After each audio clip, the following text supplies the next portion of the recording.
Lena Carter's hands trembled as she signed the marriage certificate beside a name she'd never spoken aloud. Adrian Vale, heir to an empire built on blood and silence. The man she was marrying lay 3 floors above her, locked in a coma for 5 years, unaware that his father had just sold him a wife. The pen felt like a blade against her throat. One signature to save her dying father. One signature to trap herself forever. The lawyer slid the document away without meeting her eyes. "Congratulations, Mrs. Vale," he said coldly. "Your husband is waiting. If you're hooked, stay with me until the end of this story.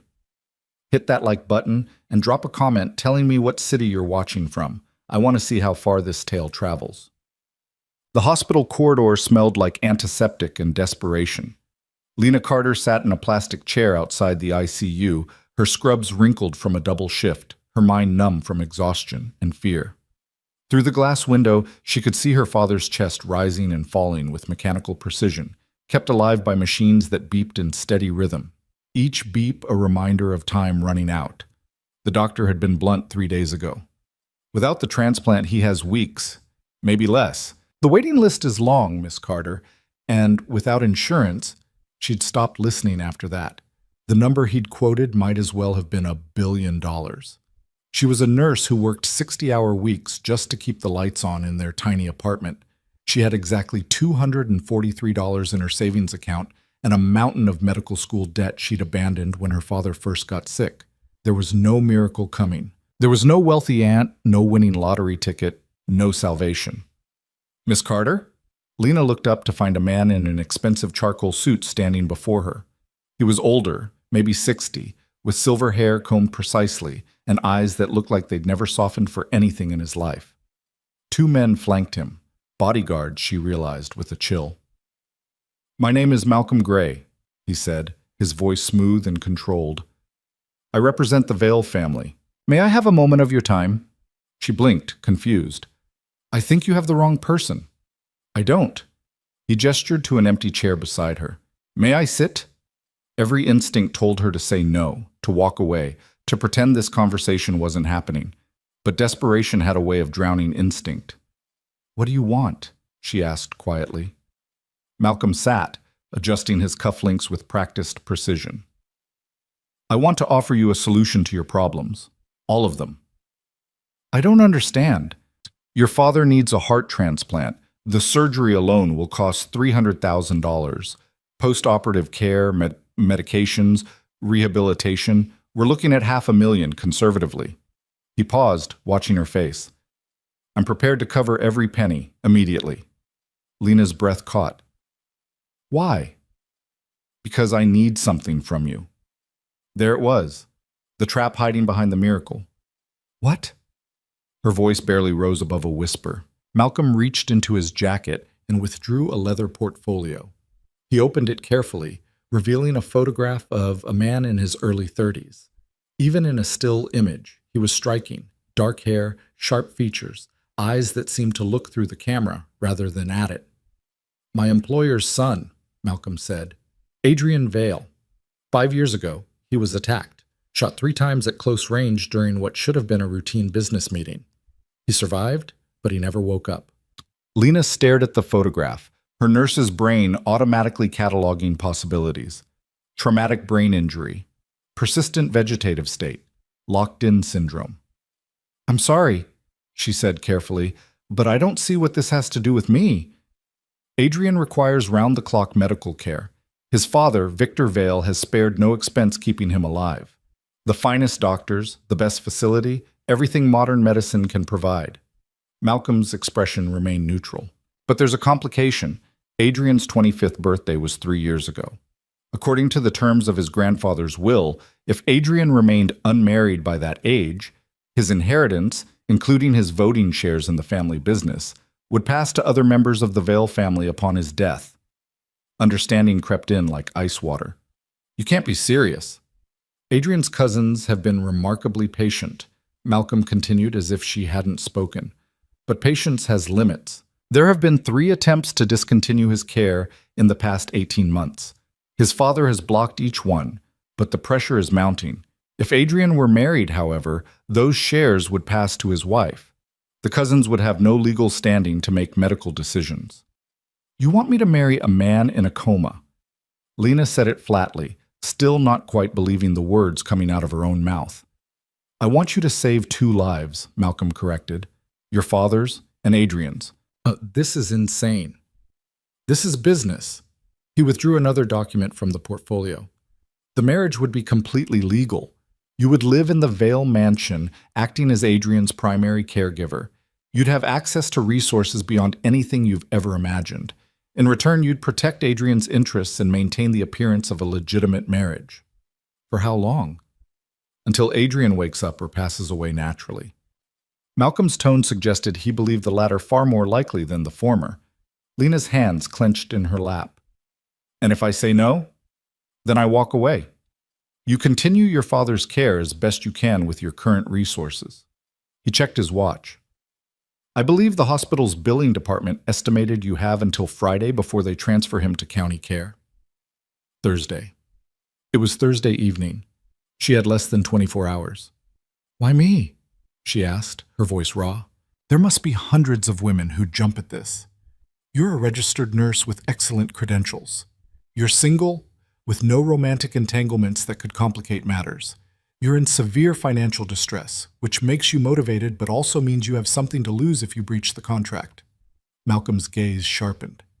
And perhaps most importantly, you're invisible. No social media presence, no family beyond your father, no connections to anyone who might ask uncomfortable questions. You can disappear into the Vale household without causing ripples. Invisible. The word hit harder than it should have. Was that really what her life had become? So small and desperate that she could vanish without anyone noticing? I need time to think, she said. You have until midnight. Malcolm stood, setting the portfolio on the chair between them. Everything you need is in here. The marriage contract, medical records, financial arrangements. A car will be waiting outside the hospital at 11:30. If you're not in it, I'll assume your answer is no. He walked away without another word, his bodyguards falling into step behind him. Lena sat frozen, staring at the leather portfolio like it might explode. Slowly, she opened it. The marriage contract was terrifyingly thorough. She would live in this Vale mansion for the duration of Adrian's incapacitation.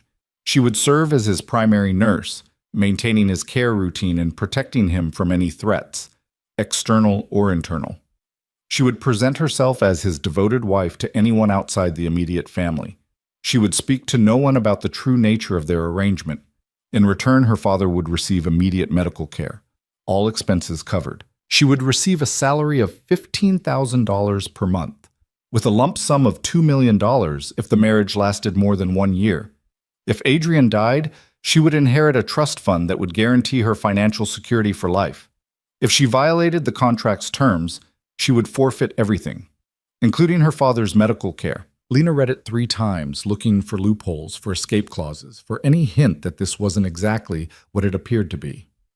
A gilded cage, with her father's life as the lock.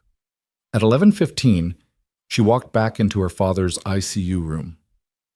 He looked so small in the hospital bed, his skin gray, his breathing labored even with the oxygen support. He'd been a carpenter before the heart disease. Strong hands, steady voice, the kind of man who fixed things instead of running from them. I'm sorry, Dad, she whispered, taking his hand. I don't know what else to do. His fingers didn't squeeze back. The machines beeped on, indifferent. At 11:25, she left the hospital with nothing but her purse and the leather portfolio. The black sedan was waiting exactly where Malcolm had said it would be. The driver opened the door without speaking. The ride took 40 minutes, leaving the city behind for winding roads that cut through dense forest. When the trees finally parted, Lena's breath caught. The Vale mansion wasn't a house. It was a statement of power carved in stone and glass, sprawling across manicured grounds that seemed to go on forever. Lights glowed in tall windows, but they didn't look welcoming. They looked like eyes watching, waiting. The sedan stopped at the front entrance. Malcolm Gray stood waiting, as if he'd never doubted she would come. This way, he said simply. Inside, the mansion was even more overwhelming. Marble floors, soaring ceilings, artwork that probably cost more than Lena would earn in a lifetime. Everything was beautiful and cold, like a museum dedicated to wealth. Malcolm led her through corridors that seemed designed to disorient, turning corners until Lena lost all sense of direction. Finally, they reached a set of mahogany doors. He opened them to reveal a library, dark wood shelves lined with leather-bound books, a massive desk, and sitting behind it, a man who could only be Victor Vale. He was in his 60s but looked like he could still crush someone with his bare hands. Broad shoulders, iron gray hair, eyes that assessed Lena like she was a horse he was considering purchasing. "Miss Carter." His voice was gravel and smoke. "Sit." Lena sat. Victor studied her for a long moment, then slid a document across the desk. "I assume Malcolm explained the situation." "Yes." "Then you understand this is not a fairy tale. You're not marrying my son because of love or attraction or any romantic delusion. You're marrying him because I need someone to keep him alive until I can eliminate the threats against him." "I understand." "Do you?" Victor leaned forward. "My son has been lying in a bed for 5 years, Miss Carter. He doesn't know you exist. He may never know. You'll spend your days caring for a man who cannot speak, cannot move, cannot respond. You'll live in this house under constant surveillance. You'll have no privacy, no freedom, no life of your own. And if you fail to protect him, if you break this contract, if you betray my family in any way, I will destroy you and everything you love." His tone never rose. He didn't need to shout. The threat was absolute. "I understand," Lena repeated, surprised her voice stayed steady. Victor sat back, something like satisfaction crossing his features. "Good. Then let's make this legal." The ceremony was a mockery of everything a wedding should be. No music, no flowers, no witnesses beyond Malcolm and Victor. A judge who'd clearly been paid to ask no questions performed the service in under 5 minutes. Lena wore the scrubs she'd been in all day. There was no ring, no kiss, no moment of joy. Just her signature next to Adrian Vale's on a marriage certificate that felt like a prison sentence. "Congratulations, Mrs. Vale," the judge said without emotion, collecting his papers. "You may now see your husband." Malcolm led her up a grand staircase to the 3rd floor. The hallway here was quieter, thicker carpet muffling their footsteps. At the end of the corridor, 2 men in dark suits stood guard outside a door. They stepped aside without comment as Malcolm approached. "Adrian's room," he said, opening the door. "From this moment forward, this is your responsibility." Lena stepped inside and the door closed behind her. The room was large and surprisingly warm, nothing like a hospital. A hospital bed dominated the center, surrounded by medical equipment that hummed softly. Monitors tracked heart rate, blood pressure, oxygen levels. An IV stand held bags of fluids. Everything was top of the line, maintained with obvious care. And in the bed, Adrian Vale. The photograph hadn't done him justice. Even unconscious, even ravaged by 5 years of stillness, he was striking. Dark hair spread across the pillow, sharp features softened by stillness, long lashes resting against his cheeks. He looked like he was sleeping peacefully, like he might wake any moment and ask what stranger was standing in his room. But he didn't wake. Lena moved closer, her nurse's training taking over. She checked the monitors, noting stable vitals. Checked the IV placement, the catheter, the feeding tube. Everything was perfect, maintained by professionals who knew exactly what they were doing. She pulled up a chair beside the bed and sat, exhaustion crashing over her now that the adrenaline was fading.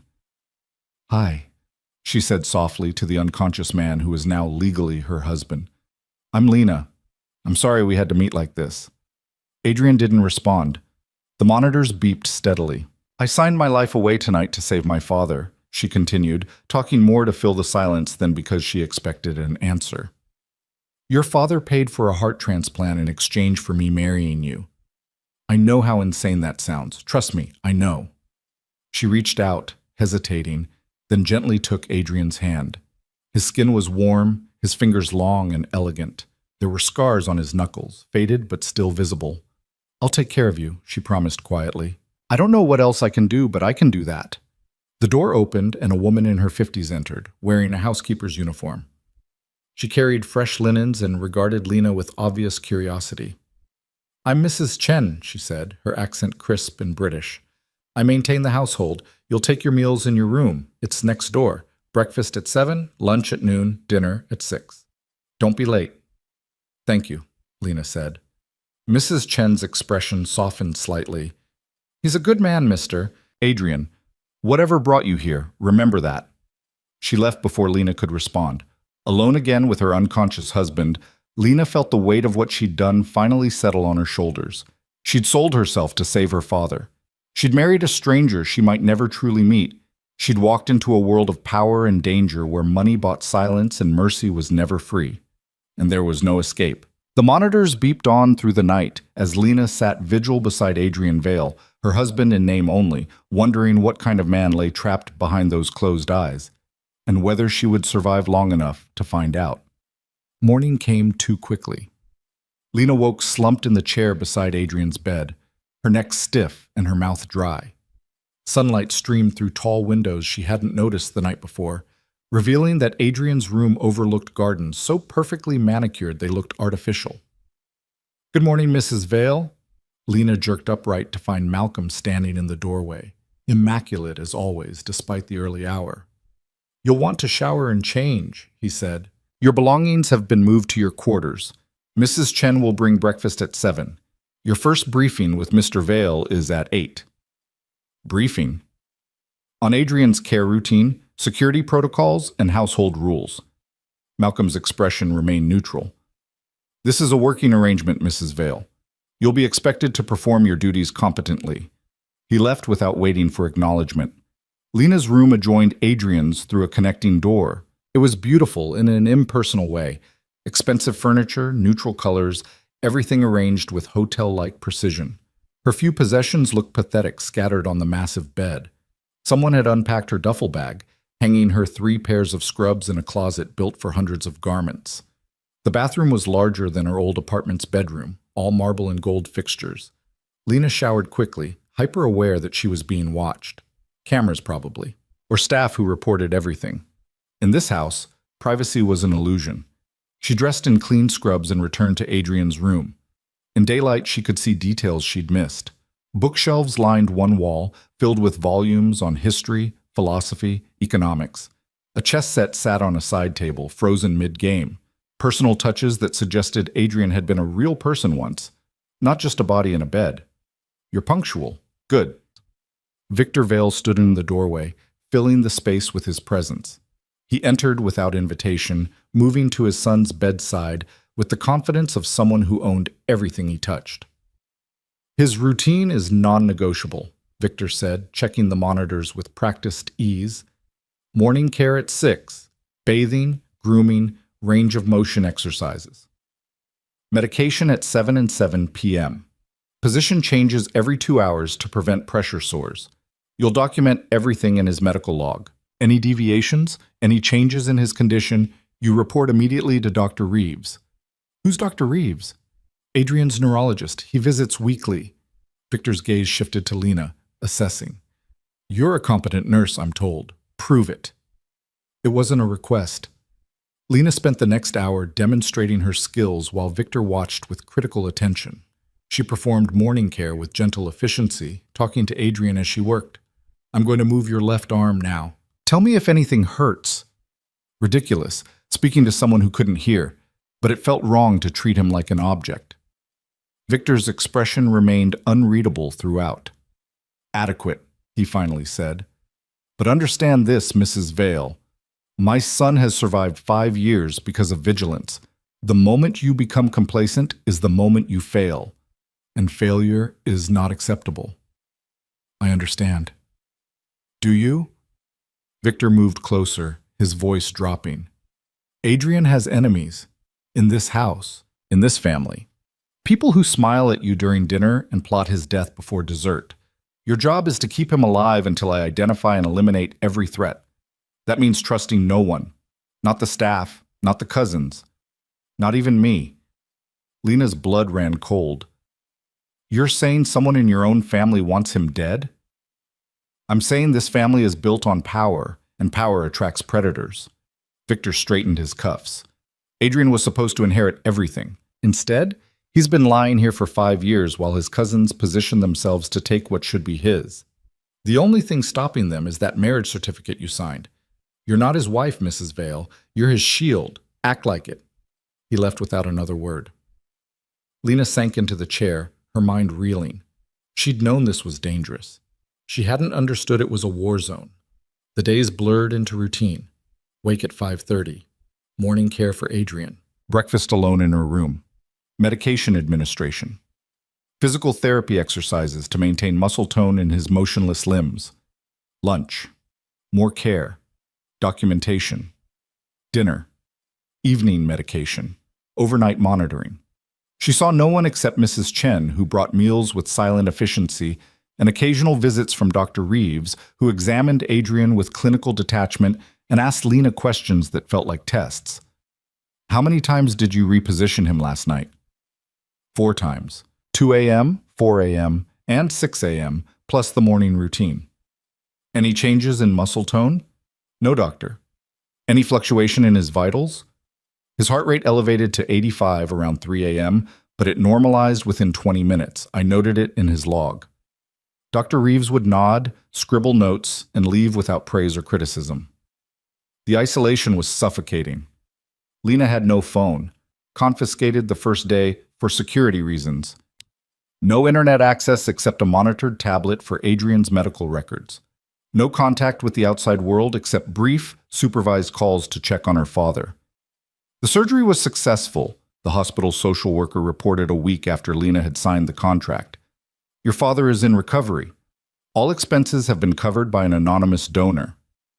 Anonymous. Right. Can I speak to him? He's sedated, but I can tell him you called. Tell him I love him, Lena said, her voice breaking. Tell him I'm okay. Both might be lies. She didn't know anymore. The only constant was Adrian. Day after day, Lena cared for the unconscious man who'd become her entire world. She learned the rhythm of his breathing, the exact temperature of his skin, the precise angle of his head that seemed most comfortable. And she talked to him. At first, it was just narration. I'm going to check your IV now. Time for your medication. But slowly, inevitably, it became more. I read your books, she told him one afternoon, returning a volume of Marcus Aurelius to the shelf. Meditations, heavy stuff. Were you into philosophy, or was this just for show? No answer, never an answer. My dad used to read to me when I was little, she continued, settling into the chair that had become as familiar as her own skin. Nothing fancy, Dr. Seuss, Where the Wild Things Are. He'd do all the voices. She smiled at the memory. I miss that. Miss him. She picked up another book, this one about chess strategy. Were you any good? At chess, I mean. There's a game set up over there. Looks like you were winning. Lena studied the board, trying to imagine Adrian sitting across from an opponent, planning moves, seeing patterns. What kind of mind did he have? What thoughts had filled his head before the bullet stole them away? I'm sorry this happened to you, she whispered. I know you didn't ask for any of this. The attack. The coma. Me. She reached out, brushing a strand of hair from his forehead. I'm sorry I'm the wife you never chose. The monitors beeped steadily. Adrian's chest rose and fell. Nothing changed, except something in Lena did. She started reading to him every evening.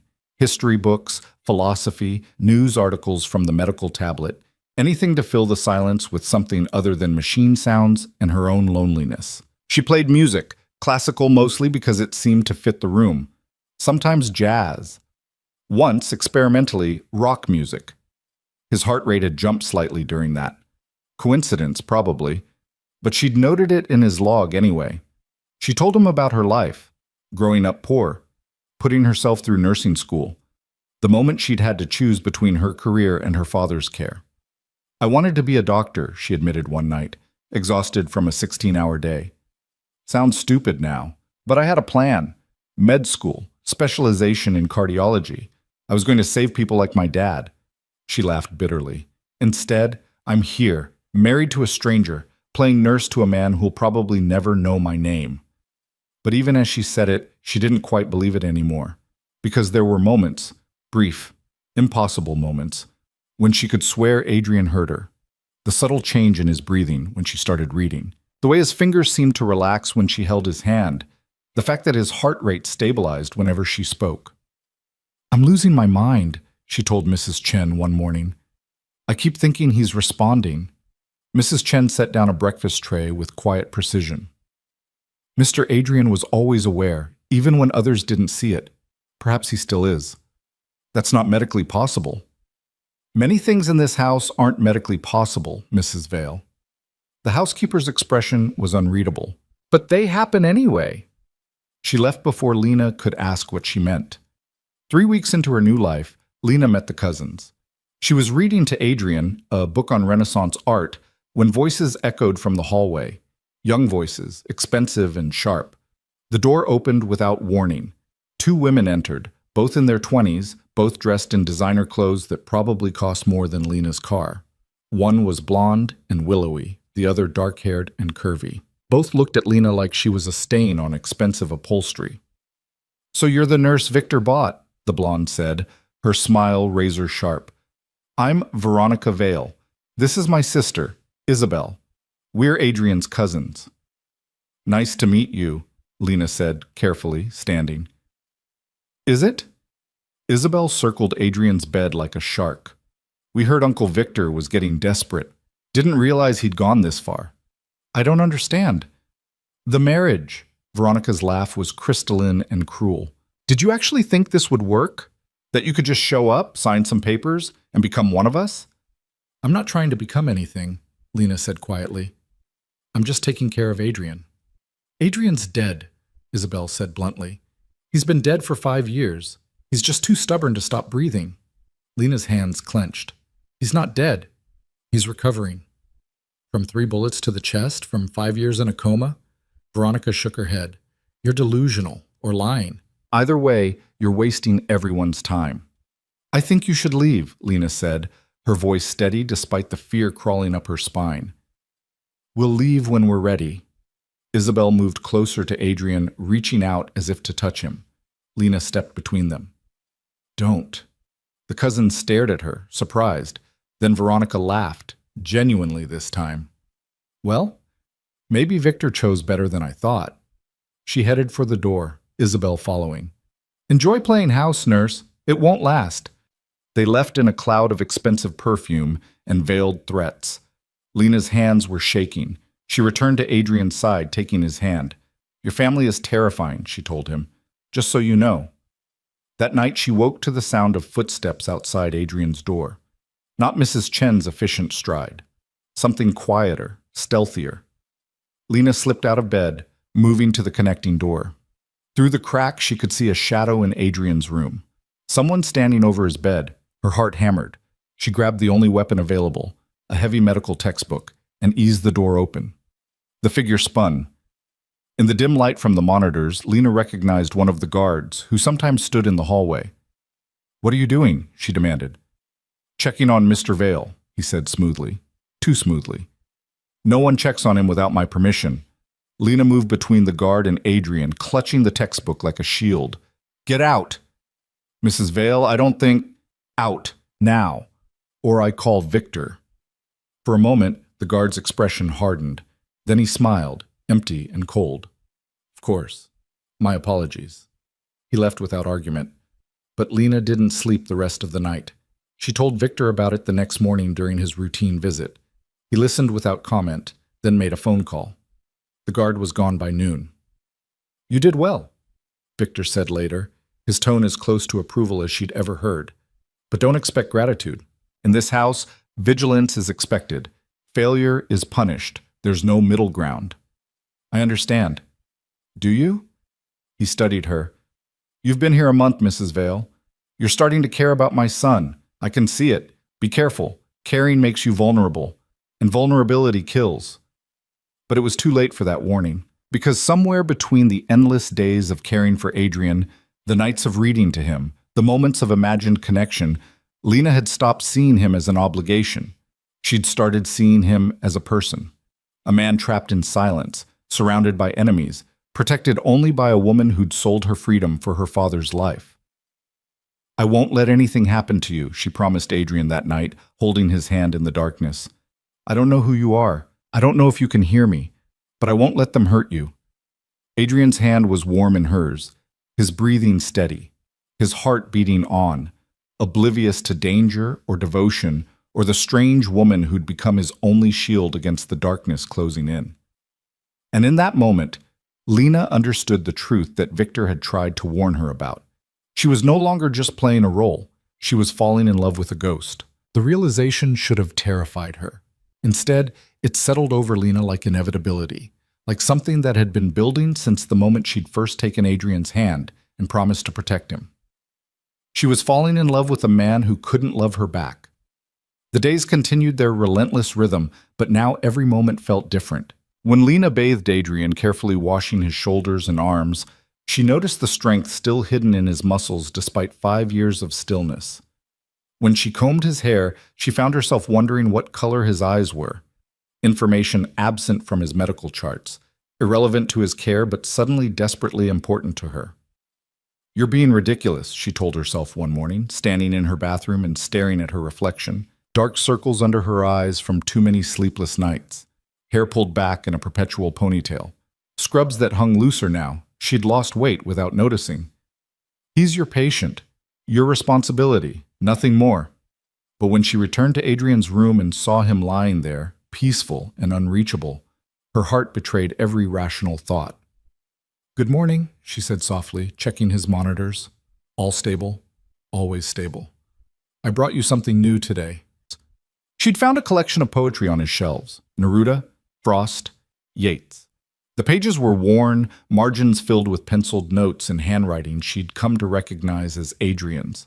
Strong strokes, precise letters, the marks of a careful mind.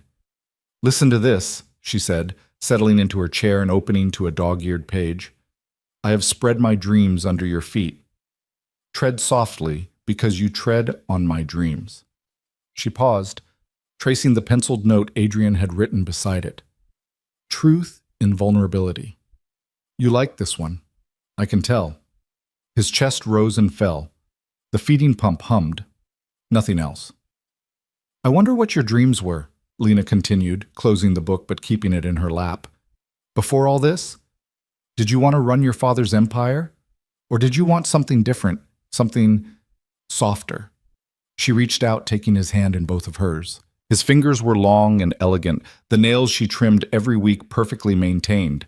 There were calluses on his palms, faded now, but still visible. Working hands. Hands that had done more than sign contracts and make deals. "I wish I could ask you," she whispered. "I wish you could tell me who you really were." The door opened and Dr. Reeves entered, his expression its usual mask of professional detachment. Lena released Adrian's hand quickly, feeling caught at something improper. "Mrs. Vale," he greeted, moving to check the monitors. "How was the night?"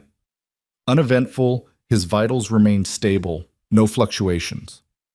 Dr. Reeves performed his examination in silence, checking reflexes that never responded, shining lights into eyes that never tracked. When he finished, he made notes on his tablet, then fixed Lena with an assessing look. "You're spending a lot of time with him," he observed. "I'm his nurse. That's my job."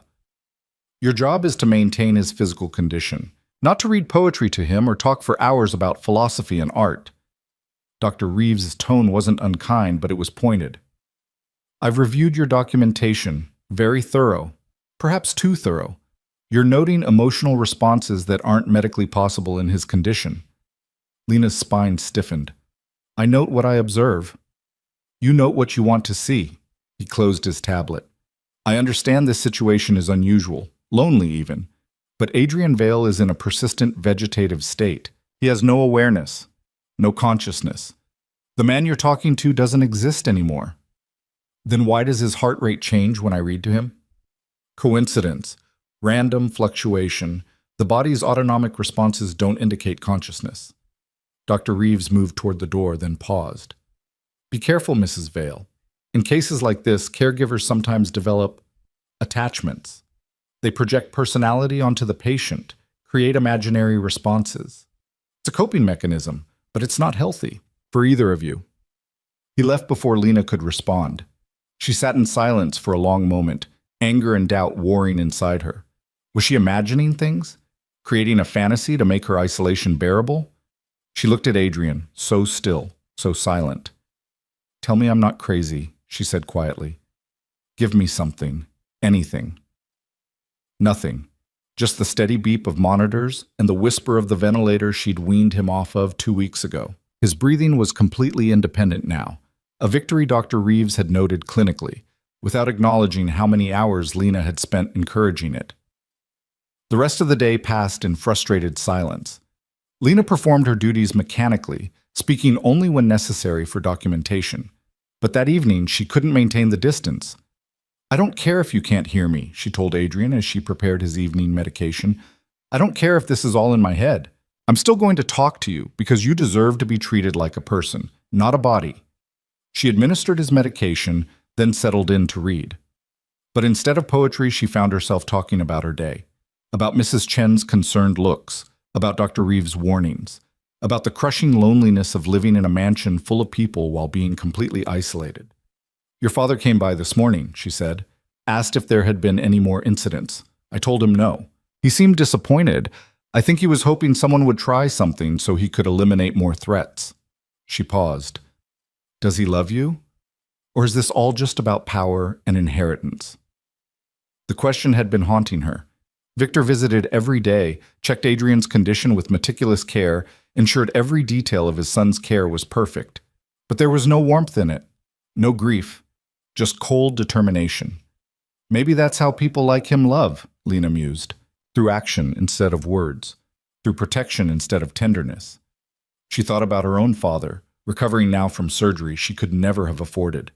He'd told her he loved her every single day of her life, even when they'd had nothing, even when he'd been too sick to work, he'd never let her doubt it.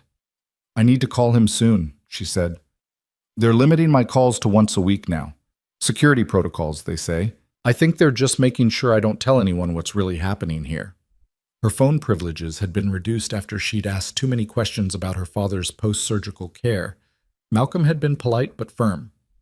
Your father is receiving excellent care. Trust that we have his best interests in mind. Excessive contact raises security concerns. Translation, shut up and do your job. I'm trapped here just like you are, Lena told Adrian.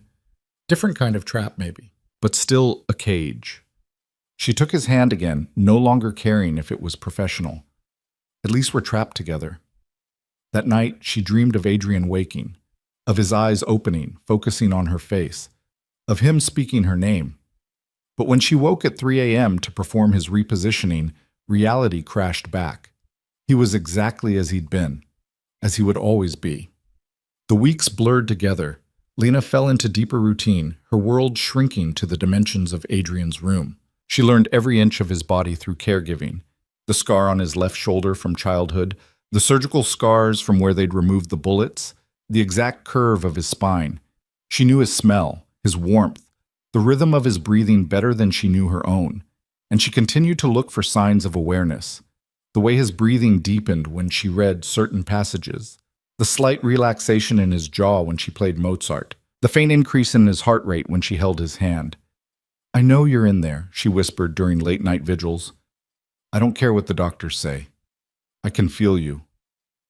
2 months into her imprisonment, that's how she'd started thinking of it, Veronica and Isabel returned. This time they brought their brother Marcus, a sharp-eyed man in his 30s who assessed Lena like she was a business problem to solve. Still here? Veronica asked, draping herself across the chair Lena usually occupied. I thought you'd have run away by now. Why would I run?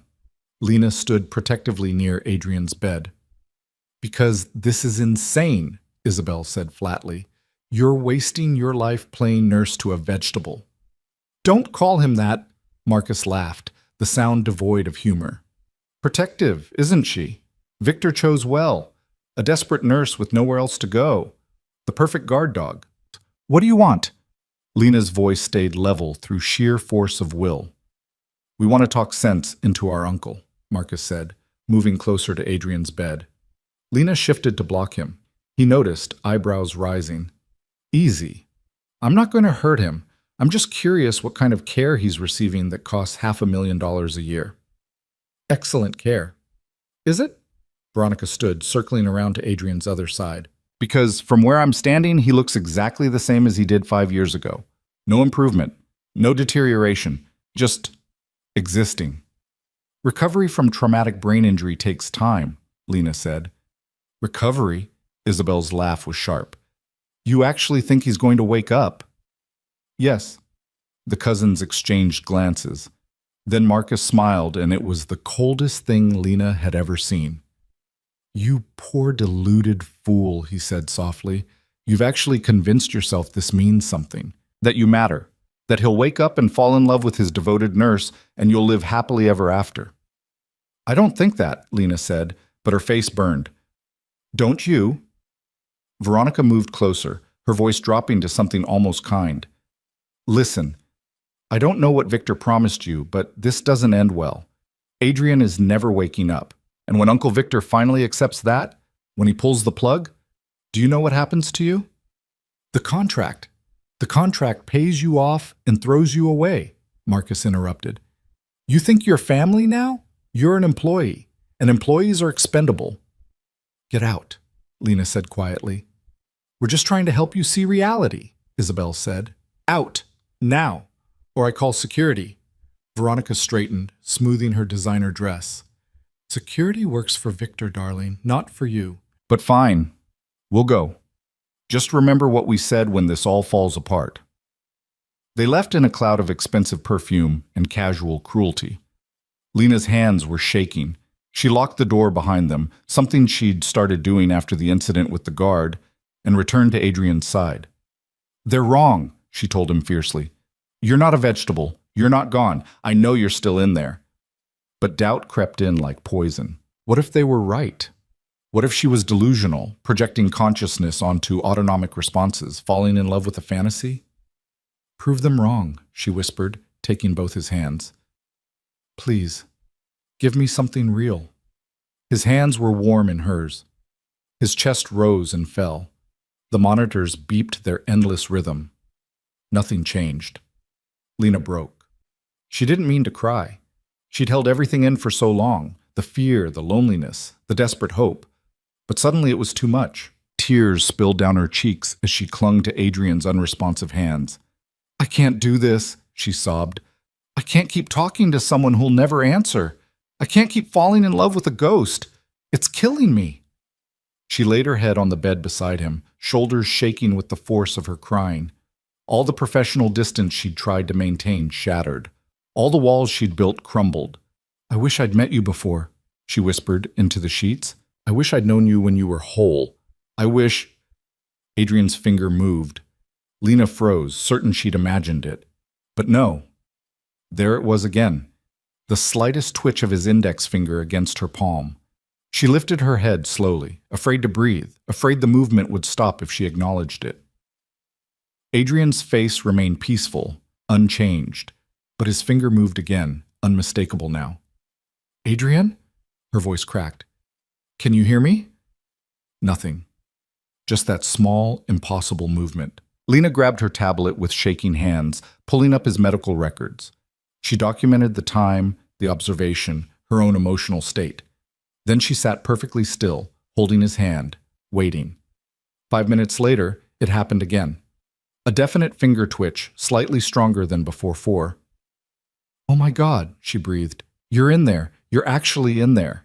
She wanted to scream, to run for Dr. Reeves, to tell Victor, but something stopped her. The memory of the guard in Adrian's room, the cousin's threats, Victor's warning that Adrian had enemies everywhere. If people knew he was showing signs of consciousness, would they increase their efforts to kill him? Or would they accelerate their timeline? Lena made a decision that probably violated every medical protocol she'd ever learned. She documented the movement in Adrian's private log, the one only she and Dr. Reeves could access, but told no one else. It's our secret, she told Adrian quietly, until I know it's safe, until I know who to trust. Over the next week, the movements increased, subtle things that could easily be missed or dismissed as reflexes. A finger twitch when she spoke, a slight change in his breathing pattern when she read. Once, impossibly, what felt like the faintest squeeze of her hand. Lena became obsessed with documenting everything, looking for patterns. The movements were stronger in the evening. They increased when she talked about emotional topics. They stopped completely when anyone else was in the room. You're protecting yourself, she realized one night. You know you're vulnerable. You know there are people who want you dead, so you're hiding. If Adrian could hear her, and she was increasingly certain he could, then he'd been aware for weeks, maybe months, trapped in his own body, unable to move, unable to speak, listening to everything around him. The thought was horrifying. "I'm so sorry," she whispered, holding his hand. "I'm so sorry you've been alone in there. But I'm here now, and I won't let anyone hurt you, I promise." His finger twitched against her palm. Once, twice, 3 times. Lena's breath caught. Was he trying to communicate? She grabbed a pen and paper. "Once for yes, twice for no," she said. "Can you understand me?" A pause that felt like eternity. Then, one twitch. "Yes." Tears streamed down Lena's face. "Are you in pain?" 2 twitches. "No." "Can you hear everything?" 1 twitch. "Yes." "Do you know why I'm here about the marriage?" A longer pause. Then 1 twitch. "Yes." Lena's heart broke. He'd been conscious for their wedding. He'd heard her vows, heard his father's threats, heard everything and been unable to protest. "I'm sorry," she said again. "I'm so sorry they did this to you, to us." No response. She didn't know if there was a question to answer. "We'll figure this out," she promised. "I don't know how, but we will. Just keep fighting. Keep coming back." 1 twitch. "Yes." From that night forward, everything changed. Lena continued the routine of his care, but now she knew he felt every touch, heard every word. She became even more careful with his dignity, talking him through every procedure, asking permission even though his responses were limited. "I'm going to help you sit up now," she'd say. "Is that okay?" 1 twitch. "Yes." "Are you comfortable?" 1 twitch. "Yes." "Do you want me to read?" 1 twitch. "Yes." Their communication was painfully limited, but it was real. Adrian was real. And slowly, carefully, Lena began to understand the man trapped inside the silent body. She learned he preferred philosophy to fiction, that he hated the medication that made him groggy, that he grew agitated when his cousins visited, his heart rate spiking, his breathing quickening despite no visible change in his expression. "I won't let them near you," she assured him after a particularly tense visit from Marcus. "I'll protect you." 1 twitch. Then, after a pause, 3 more in rapid succession. Lena frowned, trying to interpret. "I don't understand. Are you trying to tell me something?" More rapid twitches, frustrated and irregular. "I'm sorry. I'm not." She paused, thinking. "Do you need a better way to communicate?" 1 strong twitch. "Yes." Lena spent the next 2 days researching. She found information on locked-in syndrome, on alternative communication methods for patients with limited motor control. She created a simple system using eye blinks and finger movements. "Once for A, twice for B," she explained, showing him the alphabet chart. "It'll be slow, but we can do this. Are you willing to try?" 1 twitch. "Yes." The first word took 20 minutes. DANGER. Lena's blood ran cold. "You're in danger. From who?"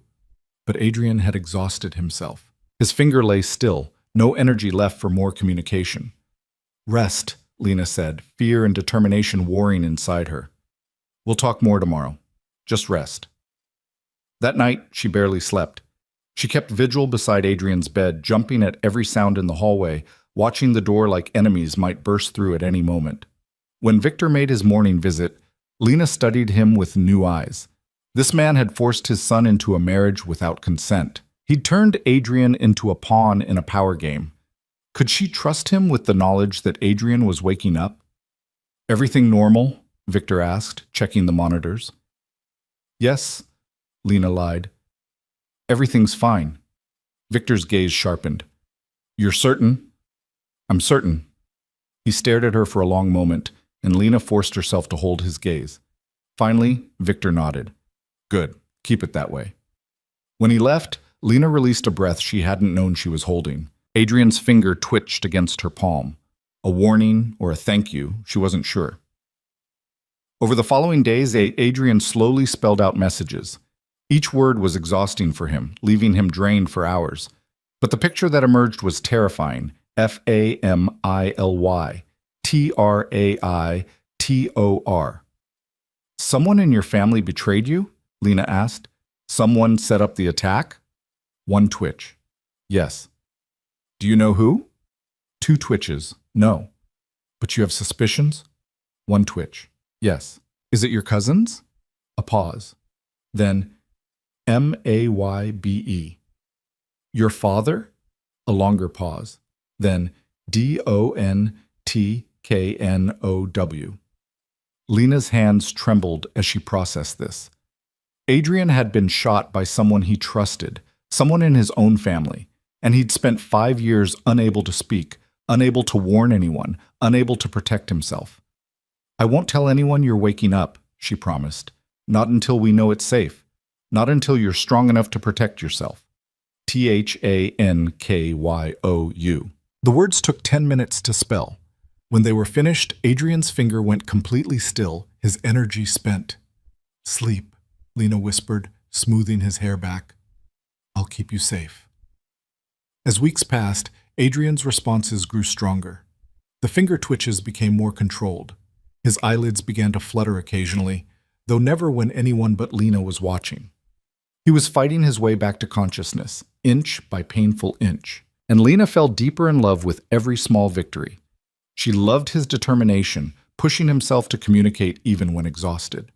She loved his protective instinct, warning her about danger even when he was the vulnerable one. She loved learning his mind through painstaking conversation, his thoughts on justice, his disgust with his family's business, his guilt over the people he'd hurt before the attack. Wasntgoodman, he spelled one evening. You're a good man now, Lena said firmly. That's what matters. Notyurhusband. Her heart clenched. I know. Sorry. Don't be. None of this is your fault. Wish. He stopped, too exhausted to continue. Wish what? Lena prompted gently, but Adrian had slipped into sleep, the word unfinished between them. Lena sat in the darkness, holding his hand, wondering what he'd been trying to say. Wish he'd never been shot? Wish she wasn't trapped here? Wish they'd met another way? I wish that too, she whispered to his sleeping form.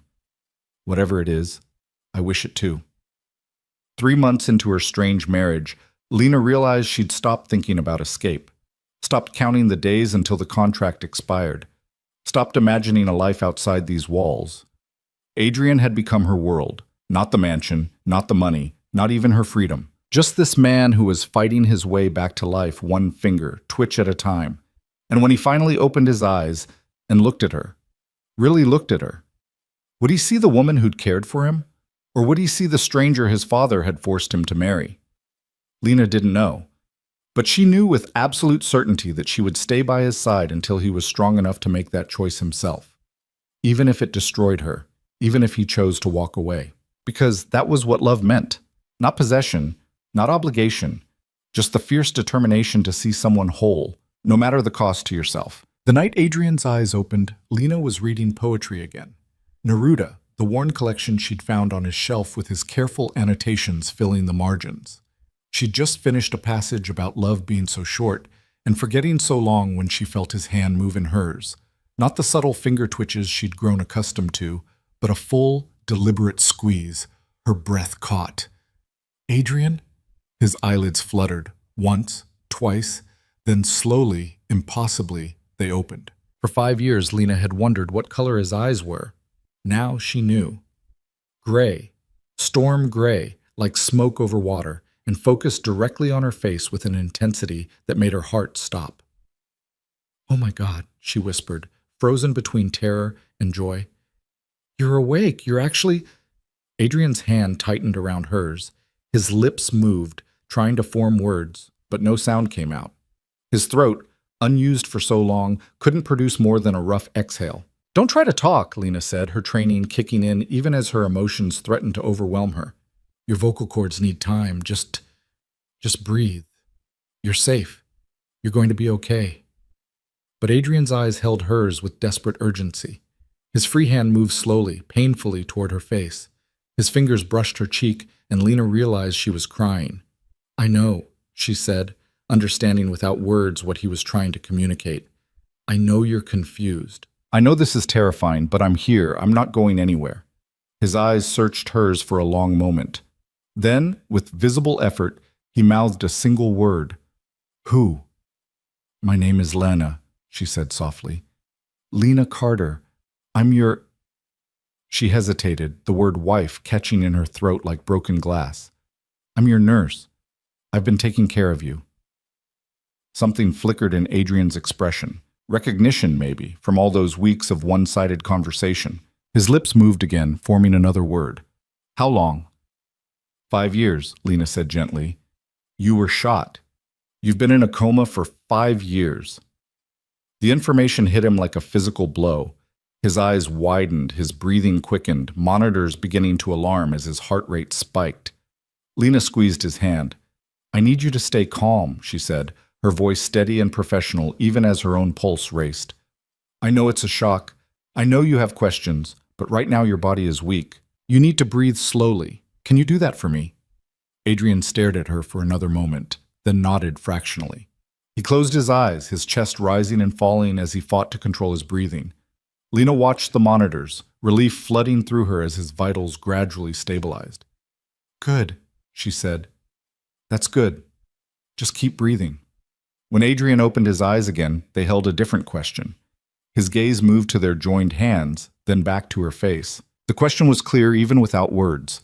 Lena's heart hammered. She had to tell him. He deserved to know the truth. But how did you explain to a man that his father had married him off without consent while he lay helpless? "There's something I need to tell you," she began carefully. "Something that happened while you were unconscious. Your father—" The door burst open. Victor Vale stood in the doorway, his expression transforming from surprise to fierce triumph in the space of a heartbeat. "Adrian?" Adrian's hand went rigid in Lena's grip. His entire body tensed, his eyes fixed on his father with an expression Lena couldn't read. Recognition, certainly, but something darker underneath. "Leave us," Victor commanded Lena without looking at her. "He just woke up," Lena protested. "He needs—" "I said leave." Victor's voice was granite. "Now." Adrian's hand squeezed hers again, urgent and desperate. "Don't go," the pressure seemed to say. But what choice did she have? Victor owned this house, owned her contract, owned everything, including the man lying in this bed. "I'll be right outside," Lena promised Adrian quietly, pulling her hand free despite his silent protest. "If you need me, I'll hear you." She walked to the connecting door on shaking legs, but she didn't close it completely. Through the crack, she could see Victor approaching his son's bedside. "5 years," Victor said, his voice rough with emotion Lena had never heard from him before. "5 years I've waited for this moment." Adrian's lips moved. Even from the doorway, Lena could read the word, "Why? Why did I keep you alive?" Victor pulled up the chair Lena had occupied for months. "Because you're my son. Because I don't give up what's mine. Because the people who did this to you needed to believe you were helpless while I hunted them down." Adrian's expression hardened. His hand moved slowly, pointing at his father, then at himself. An accusation. "Yes," Victor said, understanding. "I married you while you were unconscious. To a nurse. To protect your inheritance from your cousins, who've been circling like vultures waiting for me to pull the plug." Lena watched Adrian's face contort with rage. His hand slammed weakly against the bed rail, the most violent movement his damaged body could manage. His mouth opened, forcing sound through his damaged vocal cords. What emerged was barely a whisper, rough as gravel, but unmistakably furious. "No." "Right. I had every right," Victor countered coldly. "You were dying. Your cousins were filing legal motions to have you declared dead. The marriage was the only way to protect what's yours. Not yours to decide." The words came out broken and painful, but the fury behind them was clear. Adrian tried to sit up, his muscles trembling with effort and weakness. He made it perhaps 6 inches before collapsing back, breathing hard. "Don't be a fool," Victor snapped. "You were unconscious. Someone had to make decisions." "Not that decision." Lena's chest tightened. She'd known Adrian would be angry when he found out. She'd prepared herself for his rage. But hearing the betrayal in his broken voice, seeing the way he looked at his father like an enemy, it cut deeper than she'd expected. "The girl is irrelevant," Victor said dismissively. "A means to an end. When you're strong enough, we'll dissolve the marriage. She'll take her payment and disappear. What matters is that you're awake. You're alive. And we can finally deal with the traitors in our family." "Who?" Adrian rasped. "I don't know yet, but they made a mistake keeping you alive, because now you can tell me who pulled the trigger." Adrian's expression shifted, something dark and haunted replacing the anger. He turned his head away, staring at the ceiling. "I don't remember."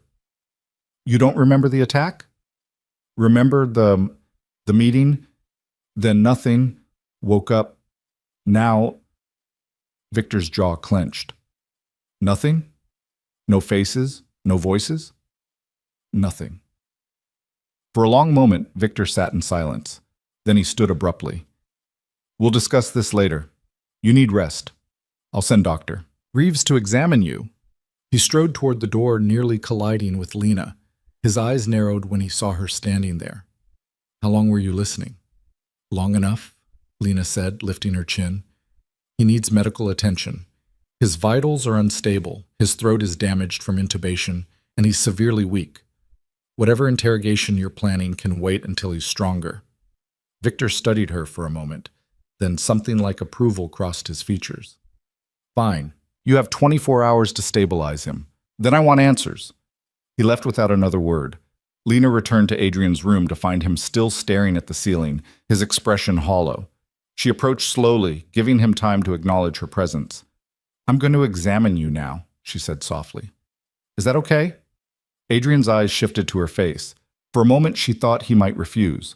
Then he nodded once, barely perceptible. Lena worked quickly and efficiently, checking his vitals, testing his reflexes, assessing the damage 5 years of immobility had caused. His muscle tone was better than expected, evidence of the countless hours she'd spent on range of motion exercises.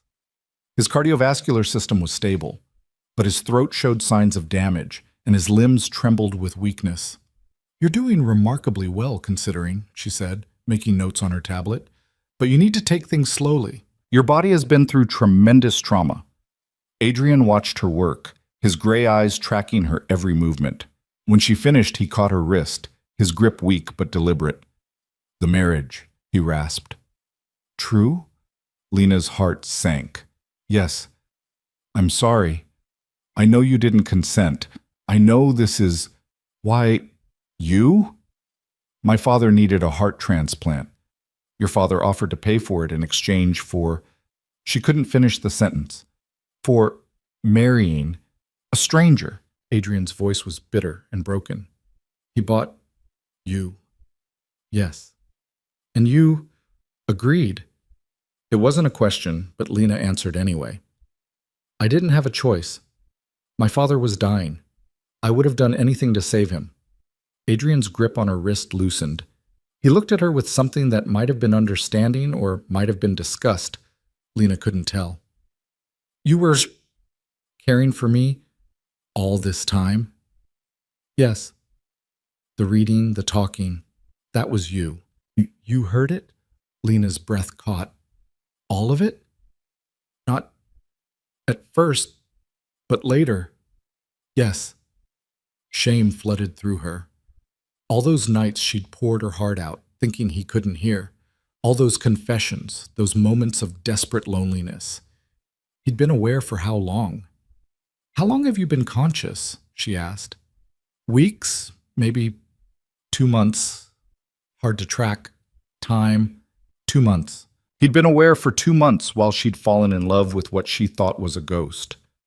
"I'm sorry," Lena said, her voice cracking. "I'm so sorry you had to hear everything. I thought you couldn't. I didn't mean to burden you with..." "You kept me alive," Adrian interrupted, his voice rough but definite. "My cousins. The guard. You protected me." "I told you I would." "Why?" His eyes searched hers. "You don't know me, owe me nothing. Why protect me?" "Because I love you," Lena thought, but couldn't say. Because somewhere between the caregiving and the one-sided conversations, you stopped being a patient and became the most important person in my world. Because it was the right thing to do, she said instead. Adrian stared at her for a long moment. Then, impossibly, the corner of his mouth lifted in what might have been the ghost of a smile. Terrible. Liar.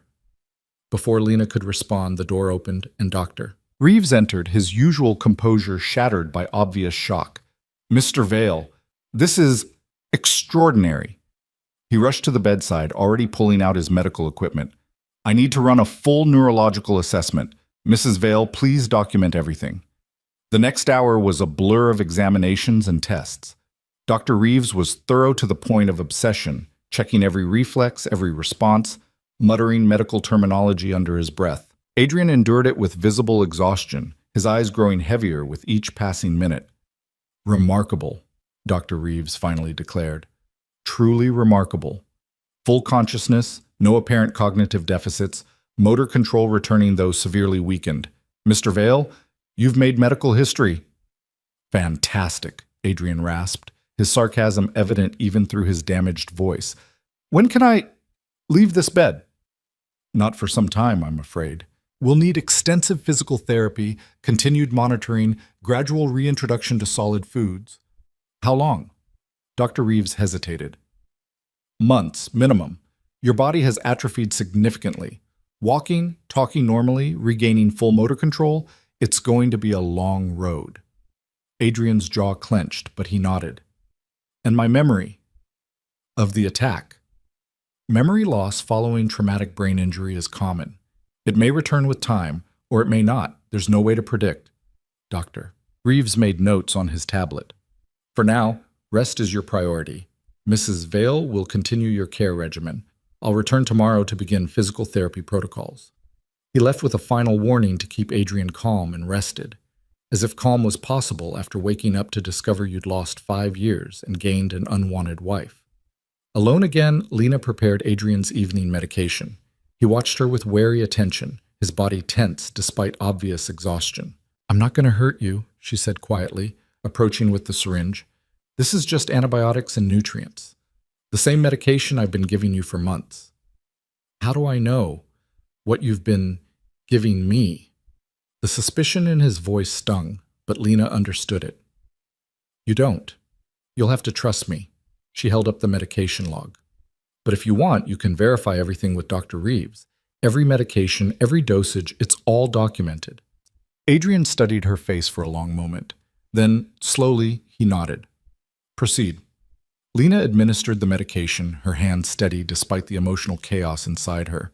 When she finished, she stepped back, giving him space. "You should sleep," she said. "Your body needs rest to heal." "Can't sleep." Adrian's eyes held hers. "Every time I close them, I'm back, in the dark, alone." The vulnerability in his admission broke something in Lena. She pulled the chair close to his bedside and sat down. "You're not alone anymore," she said softly. "I'm right here. I'll stay as long as you need me to." "Why?" The question again, more desperate this time. "Why do you care what happens to me?" "Because you're brave and brilliant and broken, and I've spent 3 months learning your heart through the books you loved and the notes you wrote, and the way you fought to come back to a world that betrayed you." "Because everyone deserves someone in their corner," Lena said instead. "Even if that someone is a stranger their father bought." Adrian's expression softened fractionally. "You resent the marriage, don't you?" "Yes." No hesitation. "But not you. Just the situation." "I understand." "Do you?" Adrian's eyes searched hers. "You lost your freedom for this, for me." "I lost my freedom for my father. You were just part of the deal." "Honest," Adrian murmured. "I appreciate that." Silence settled between them. Not uncomfortable, but heavy with things unsaid. Lena watched Adrian's eyes growing heavier, his body finally surrendering to exhaustion. "The poetry," he said suddenly, fighting sleep. "You read Neruda tonight." Yes, it was one of your favorites, I thought. It was. His eyes closed. Read it. Again. Please. Lena picked up the worn book, finding the marked page. Her voice was soft in the quiet room as she read about love and memory, about the persistence of feeling even through darkness. When she finished the passage, Adrian was asleep, his breathing deep and even. She sat beside him through the night, keeping vigil like she had for months. But now everything was different. Now the man in the bed could wake and speak and question her presence. Now the comfortable one-sided relationship they'd built was shattered, replaced by the complicated reality of two strangers bound together by contract and circumstance. And somewhere beneath her fear and uncertainty, Lena felt a spark of hope. Because Adrian was alive. He was fighting, and maybe, just maybe, they could find a way forward together. The next 3 days were chaos. Word of Adrian's awakening spread through the mansion like wildfire. Suddenly, Lena's carefully controlled environment was invaded by doctors, physical therapists, and family members she'd never met. Victor was a constant presence, interrogating his son about the attack, about potential enemies, about business dealings from 5 years ago. Adrian answered what he could, but his memory of the incident remained frustratingly blank. I've told you, he said, his voice growing stronger each day but still rough. I remember the meeting. I remember walking into the warehouse. Then nothing, until I woke up 3 days ago. Convenient, Marcus said from his position against the wall. He'd been present for every interrogation, his sharp eyes missing nothing. The one thing you can't remember is who shot you. You think I'm lying? Adrian's voice was ice. I think memory loss is a convenient excuse when you don't want to answer uncomfortable questions. Enough, Victor snapped. Adrian has no reason to protect whoever did this. Doesn't he? Veronica appeared in the doorway, perfectly coiffed as always. Maybe the attack wasn't what we thought. Maybe it was personal, not business. Adrian's expression went carefully blank. Meaning? Meaning you had enemies, cousin. People who thought you were too ambitious, too ruthless. People who wanted you out of the way. Are you confessing? Adrian asked mildly. Veronica's smile was sharp. I'm observing, nothing more. The tension in the room was suffocating. Lena, relegated to the corner during family meetings, watched the dynamics with growing alarm. The cousins circled Adrian like sharks, their questions seemingly supportive but edged with threat. Victor defended his son aggressively, but there was calculation in his protection. And Adrian himself sat in the hospital bed like a king on a throne, weak but unbowed, parrying attacks with verbal precision. This is exhausting him, Lena finally interjected. He needs rest. The nurse speaks, Isabel said mockingly. How sweet. She thinks she has authority here. She's right, Adrian said before Lena could respond. I'm tired. This conversation is over. We're not finished, Marcus protested. Yes, we are. Adrian's voice carried command despite its roughness. Leave. All of you, except Lena. The cousins exchanged glances. Victor's eyes narrowed, but after a moment he nodded. Very well, rest. We'll continue tomorrow. The room emptied slowly, each family member casting backward glances filled with suspicion and calculation. When the door finally closed, Adrian slumped back against his pillows, exhaustion written across his features. Thank you, he said quietly. For what? For being the only person in this house who isn't trying to manipulate me. He opened his eyes, meeting hers. Or are you? No, Lena said firmly. I'm just trying to keep you alive and healthy. That's all I've ever tried to do. Adrian studied her face. I believe you, which is either very foolish or very wise of me. Probably foolish. The corner of his mouth lifted, that ghost of a smile that made Lena's heart skip. Probably. Over the following days, a routine developed. Mornings were for physical therapy, painful, frustrating sessions where Adrian pushed his weakened body to relearn basic movements. Lena assisted, supporting his weight as he tried to stand, holding his arms as he attempted to walk. The intimacy of it was both familiar and strange. She'd touched him countless times while he was unconscious, but now every contact carried weight. Again, Adrian gritted out, his legs shaking as he tried to support his own weight. You've been standing for 10 minutes, Lena said. That's enough for today. No, again. Adrian, you'll hurt yourself. I said again. His voice was sharp with frustration. I won't be helpless. I won't lie in that bed while people plot around me. So we're going again. Lena wanted to argue, but she recognized the steel in his voice. She'd heard it before, in those weeks when he was fighting his way back to consciousness through sheer force of will. Fine, but if you collapse, I'm telling Dr. Reeves to sedate you for a week. Fair. They worked until Adrian's legs gave out, and Lena had to catch him, both of them ending up on the floor in a tangle of limbs and heavy breathing. I hate this, Adrian said quietly, his head against her shoulder. Being weak, being dependent. You won't be forever. You're getting stronger every day. Not fast enough. His voice was bitter. My cousins are circling. My father is planning something he hasn't told me about, and I'm so weak I can't even stand for more than a few minutes. So we keep working. Every day we push a little harder, until you're strong enough to face them. Lena helped him back into the wheelchair they'd started using. You survived being shot 3 times. You survived 5 years in a coma. You can survive this. Adrian looked at her, something unreadable in his expression. You have a lot of faith in me for someone who's only known me conscious for a few days. I've known you for 3 months, Lena corrected. Maybe you were unconscious, but I still learned who you are. Through your books, your letters, the way you fought to wake up. You're not the stranger you think you are to me. And what did you learn? His voice was quiet, curious rather than challenging. That you're brilliant and stubborn. That you question everything, including yourself. That you are trying to be better than your family's legacy. That you hate injustice but struggle with mercy. That you're lonely even when surrounded by people. Lena met his gaze. That you're worth saving. Adrian's breath caught. For a long moment they sat in silence, the weight of her confession hanging between them. The annulment, he finally said. My father mentioned it. Dissolving the marriage when I'm stronger. Yes? Lena kept her voice neutral despite the pain lancing through her chest. Is that what you want? Was it? A month ago she would have said yes without hesitation. Freedom, money, her life back. But now, sitting beside the man she'd fallen in love with, the man who was finally real and present and looking at her like she mattered. What I want is irrelevant, she said carefully. The marriage was never real. It was a business arrangement. When it served its purpose, it ends. That was always the deal. You didn't answer the question. Neither did you. Adrian's lips twitched. Evasive. I like it.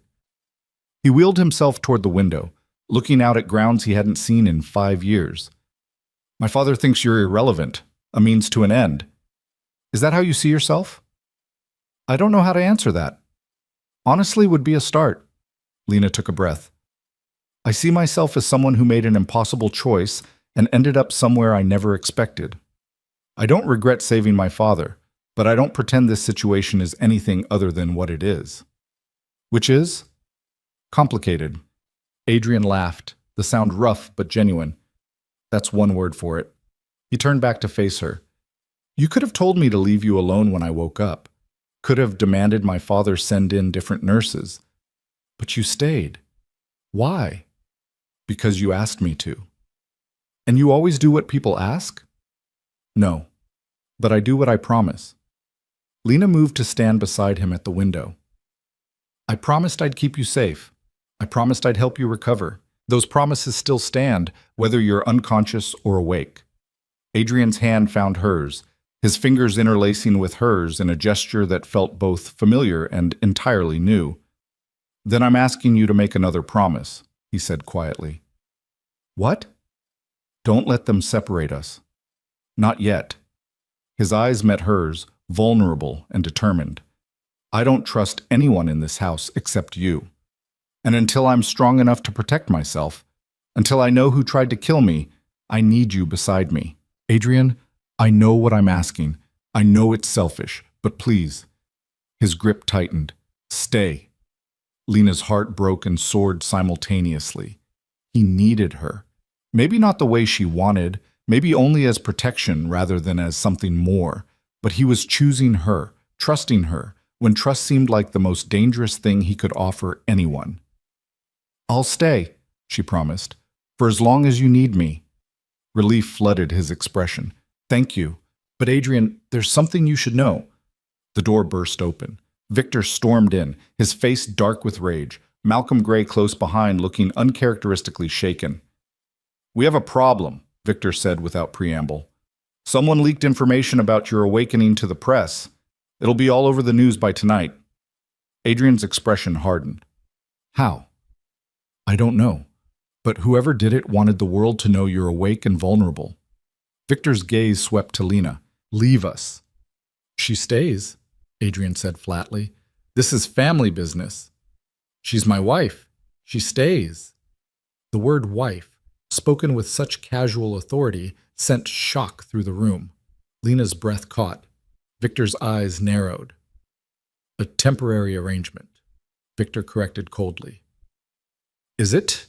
Adrian's voice was steel. "Because from where I'm sitting, that marriage certificate is the only thing keeping me alive. So perhaps we should reconsider how temporary it needs to be." The silence was deafening. Then Victor smiled, slow and satisfied. "Well," he said, "perhaps you're finally thinking like a Vale." Lena's heart was still hammering from Adrian's declaration when Victor's phone buzzed. He glanced at the screen, his expression darkening further. "They're already at the gates," he said. "Reporters. Dozens of them." Malcolm stepped forward, tablet in hand. "The story broke 20 minutes ago. Crime heir Adrian Vale awakens after 5 years. They're calling it a miracle. Speculation is already running wild about the circumstances of the shooting. "Let me guess," Adrian said, his voice tight. "My loving cousins are expressing their joy at my recovery." "Veronica gave a statement 10 minutes ago," Malcolm confirmed. "She said the family is thrilled and looking forward to Adrian resuming his rightful place in the organization." "Which means she's terrified," Adrian observed. "Good." "This changes everything," Victor said, pacing like a caged predator. "As long as the world thought you were unconscious, you were protected by sympathy and obscurity. Now you're a target again. Whoever tried to kill you 5 years ago will know their window is closing." "Then we move faster." Adrian wheeled himself closer to his father. "You've had 5 years to investigate. Tell me what you found." Victor exchanged a glance with Malcolm. "We've narrowed it down to 3 possibilities. Marcus had the most to gain from your death. With you gone, he was next in line for control. Veronica had access to your schedule that day. And," he paused, jaw clenching, "your business partner, James Keller, disappeared 2 weeks after the shooting. We never found him." "James?" Adrian's voice carried genuine shock. "That's impossible. We were friends since college." "Friends betray each other for the right price," Victor said coldly. "Or the right threat. We don't know which it was." "Have you found him?" "No, he's either dead or very good at hiding." Victor stopped pacing, fixing his son with an intense stare. "Which is why we need to flush out whoever's behind this, and the leak to the press gives us an opportunity." "What kind of opportunity?" Lena asked, though dread pooled in her stomach. Victor's smile was predatory. "We use Adrian's recovery to draw them out, make them desperate enough to make a mistake." "You want to use him as bait," Lena said flatly. "I want to end this." Victor's gaze shifted to her. "Which is why you're more important now than ever, Mrs. Vale. The world needs to believe this marriage is real, that Adrian has someone he trusts absolutely, someone who'll be with him every moment, making it harder for enemies to strike." "We're going public with the marriage?" Adrian asked. "We're going to make it look like a love story," Victor said. "The devoted nurse who cared for you through your coma. The woman you married before the attack." "That's a lie," Lena interrupted. "The marriage was 3 months ago." "The legal paperwork says otherwise," Malcolm interjected smoothly. "We backdated everything to make the marriage appear legitimate. As far as public record shows, you and Adrian married 6 years ago, shortly before the attack." Lena felt like the ground was shifting beneath her. "You falsified documents?" "We protected Adrian's interests," Victor corrected. "And now that protection extends to you. As of this moment, you're not just his nurse. You're his wife in every public way, which means you don't leave his side. You don't speak to press without approval, and you play the part convincingly." And if I refuse? Lena's voice was steady despite her racing heart. Then whoever leaked this information will know the marriage is a sham. They'll know Adrian is vulnerable, and they'll strike before we can identify them. Victor's expression was granite. Your choice, Mrs. Vale. Play the devoted wife or paint a target on both your backs. Lena looked at Adrian, trying to read his expression. He sat rigid in his wheelchair, his gray eyes locked on hers with an intensity that made her breath catch. It's not fair to ask this of you, he said quietly. I know you didn't sign up for any of this. I signed up to protect you, Lena replied. If this is what that takes, then fine. But I won't lie to the press without knowing the full truth. Who do you really think tried to kill you? Adrian was silent for a long moment. Then he turned to his father. Leave us, both of you. Adrian? Victor began. I said leave. There was command in Adrian's voice that Lena had never heard before, the voice of someone born to lead, to be obeyed. I'll discuss this with my wife, privately. Victor's jaw clenched, but after a moment he nodded. You have 1 hour. Then we need decisions. The door closed behind them, leaving Lena and Adrian alone in the sudden quiet. You didn't have to do that, Lena said. Yes, I did. Adrian rubbed his face, exhaustion evident in every line of his body. Because my father is right about one thing. Whoever did this will come for me again, and I won't let you walk into danger blind. He wheeled to his bedside table and pulled out a locked drawer. His hands shook slightly as he entered the combination. Muscle memory from before the attack, Lena realized. Inside was a slim folder. I've been piecing together my memories, Adrian said, opening the folder to reveal notes in shaky handwriting. Not of the attack itself, but of the weeks before. The meetings, the deals, the tensions. Lena pulled up a chair. What did you remember? That I was planning to leave. The admission came quietly. I was going to walk away from the family business, from all of it. Why? Because I finally saw it clearly. What we do. What we are. Adrian's expression was haunted. We call it business, but it's exploitation dressed in expensive suits. Money laundering, extortion, worse things I don't even want to name. And I was part of it. I told myself I could change it from the inside, make it better, more legitimate. But that was a lie I told myself to sleep at night. So you decided to leave, Lena said softly. I told 3 people. My father, who was furious, but said he'd accept my decision eventually. My partner James, who I thought would support me. And he paused, pain flickering across his face. My girlfriend at the time, Elena Cortez. Lena's stomach twisted. She'd known intellectually that Adrian had a life before the attack, but hearing about a girlfriend made it visceral. What happened to her? She left 2 months after the shooting, sent a letter saying she couldn't watch me die slowly. My father showed it to me yesterday. Adrian's voice was hollow. I don't blame her. 5 years is a long time to mourn someone who won't die or wake up. Do you think she was involved in the attack?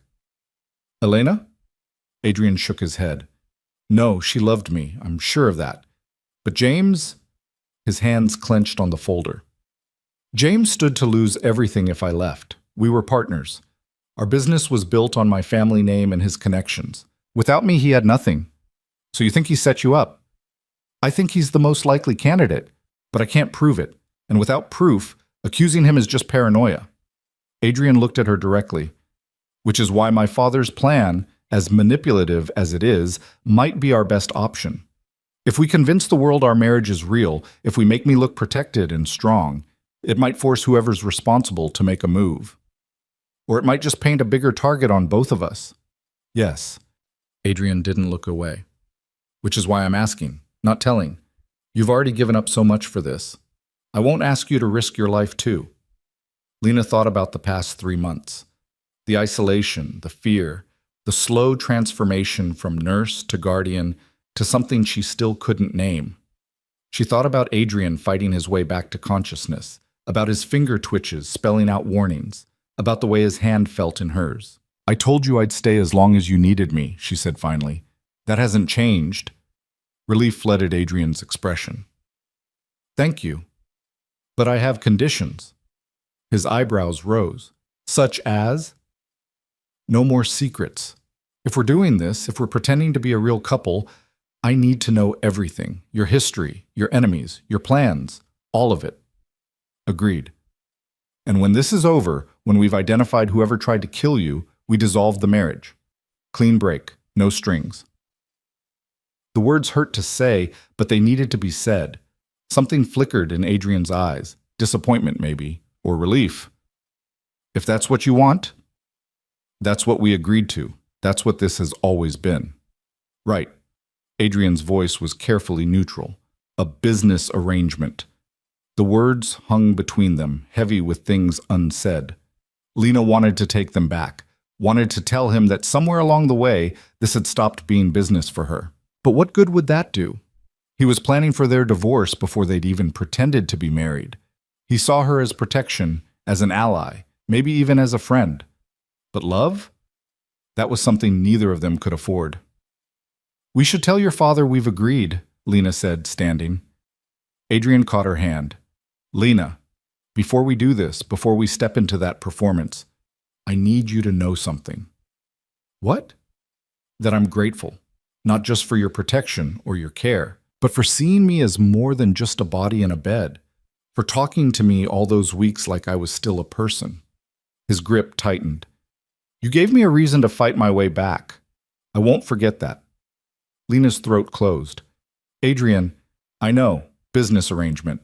Clean break when it's over. I understand the terms. He released her hand. But I wanted you to know anyway. Before Lena could respond, he'd already wheeled toward the door, calling for his father. The next 72 hours were a whirlwind of preparation and performance. Victor's publicity team descended on the mansion, coaching Lena on her backstory, her mannerisms, how to look at Adrian like she loved him. That part won't be hard, the lead publicist, a sharp woman named Monica, observed during one of their sessions. You already look at him like he hung the moon. Just don't overdo it. We want devoted wife, not obsessed stalker. The official story was simple and romantic. Lena and Adrian had met 4 years before the shooting when she'd treated him for a minor injury at the hospital. They'd fallen in love quickly, married quietly because of family complications, and Lena had been devastated when he was attacked just months into their marriage. She dedicated herself to his care, never giving up hope that he'd return to her. It's a beautiful story, Monica said with satisfaction.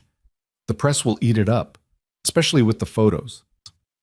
She laid out a series of images on the table. Some were real, candid shots from the past weeks of Lena helping Adrian with physical therapy, reading to him, holding his hand. Others were staged, professional photos of them together, Adrian's arm around her shoulders, both of them smiling at the camera. When were these taken? Lena asked, picking up one of the staged photos. This morning, while you were sleeping, Monica said cheerfully. We have an excellent photographer, very discreet. You photographed us without permission? We photographed Mr. Vale's wife caring for him.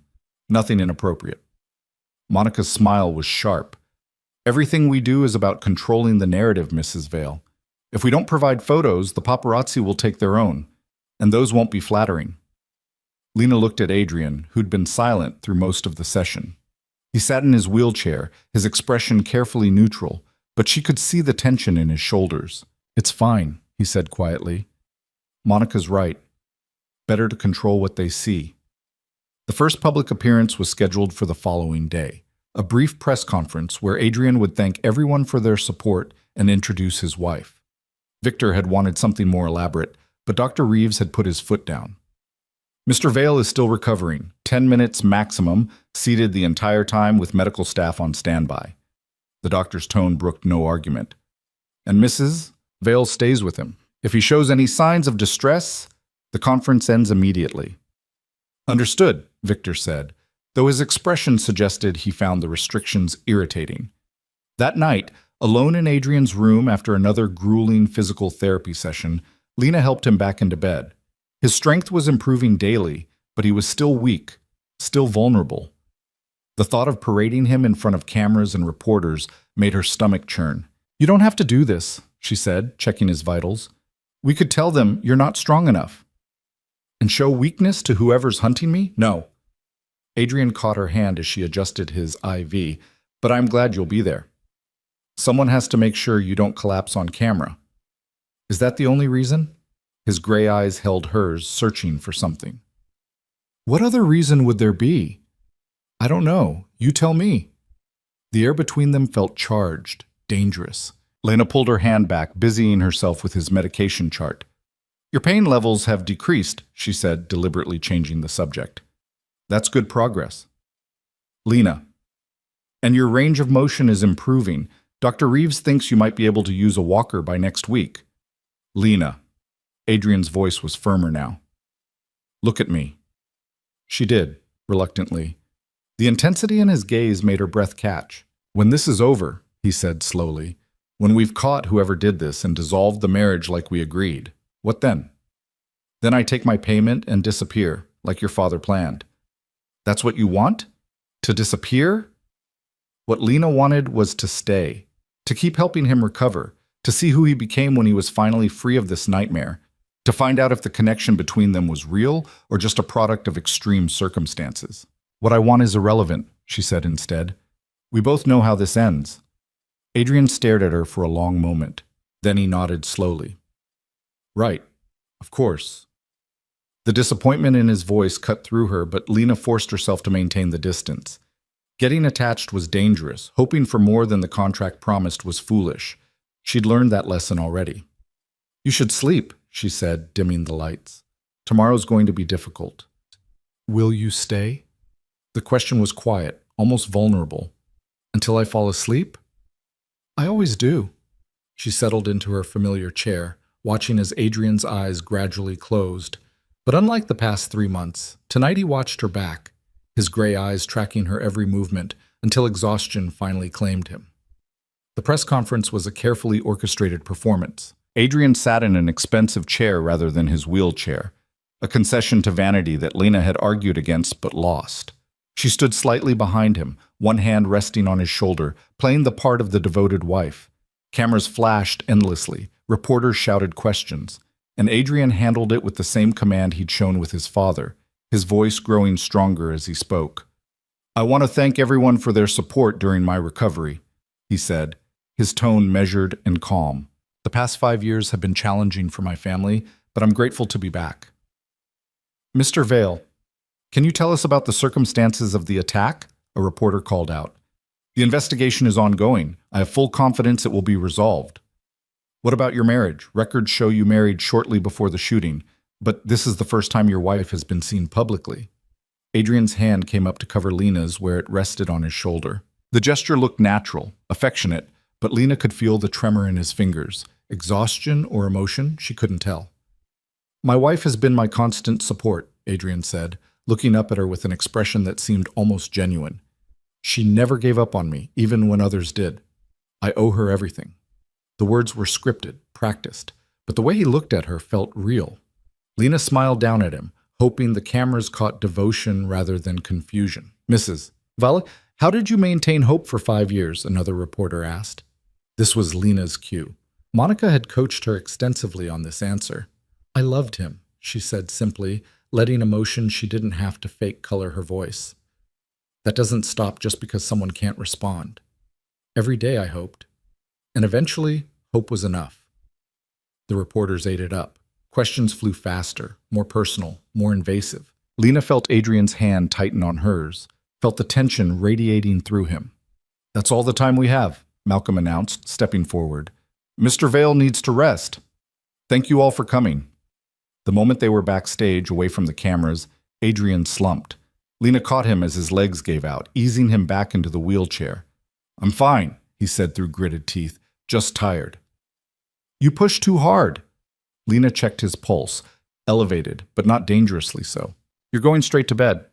In a moment, first, he looked up at her, vulnerability stark in his gray eyes. How did I do? Was it convincing? Very, Lena said softly. They believed every word. And you? Did you believe it? The question hung between them, weighted with meaning Lena wasn't sure she understood. Before she could answer, Victor appeared with Monica in tow. Excellent work, Victor said with satisfaction. The footage is already going viral. Devoted wife nurses crime heir back to life. It's perfect. Glad our pain is good publicity, Adrian said dryly. Your pain is leverage, Victor corrected, which we're going to use. Malcolm has already started reaching out to known enemies, letting them know you're recovering rapidly, that you're remembering more each day. But I'm not remembering, Adrian protested. They don't know that, and the uncertainty will make them nervous. Nervous people make mistakes. Victor's smile was predatory. Now we wait for someone to make a move. They didn't have to wait long. 2 days after the press conference, Malcolm burst into Adrian's room at 3 in the morning. Lena, dozing in her chair, jerked awake as the lights blazed on. "We have a problem," Malcolm said urgently. Adrian sat up in bed, instantly alert despite the early hour. "What happened?" "James Keller resurfaced. He called the house 20 minutes ago, asking to speak with you." The temperature in the room seemed to drop. Adrian's expression went perfectly still, the way Lena had learned meant he was thinking fast and furious. "Where is he?" Adrian asked. "He wouldn't say, but he wants to meet. Tomorrow. Alone." "Absolutely not," Lena said immediately. "It's obviously a trap." "Probably," Adrian agreed, "but it's also an opportunity. If James is involved, meeting him might give us answers." "Or get you killed," Lena shot back. "You can barely walk. How are you supposed to defend yourself?" "I'll have security." "He said alone," Malcolm interrupted. "He was very specific. You and him, no one else, or the meeting doesn't happen." "Then the meeting doesn't happen," Lena said firmly. "This is insane. This is necessary." Adrian swung his legs out of bed, gripping the rail as he stood on shaking legs. "James was my best friend. If he's involved, I need to know why. I need to hear it from him. And if he shoots you again? Then we'll finally know for sure he was behind it." Adrian's voice was grim. "Either way, we get answers." "No." Lena moved between Adrian and Malcolm, her hands clenched. "I won't let you walk into an ambush. Not when you're still recovering. Not when—" She stopped, throat closing on words she couldn't say. Adrian's expression softened. He reached out, cupping her face in his hand, a gesture so gentle it made Lena's heart ache. "I know you're scared," he said quietly. "I'm scared too. But I've been running from this for 5 years.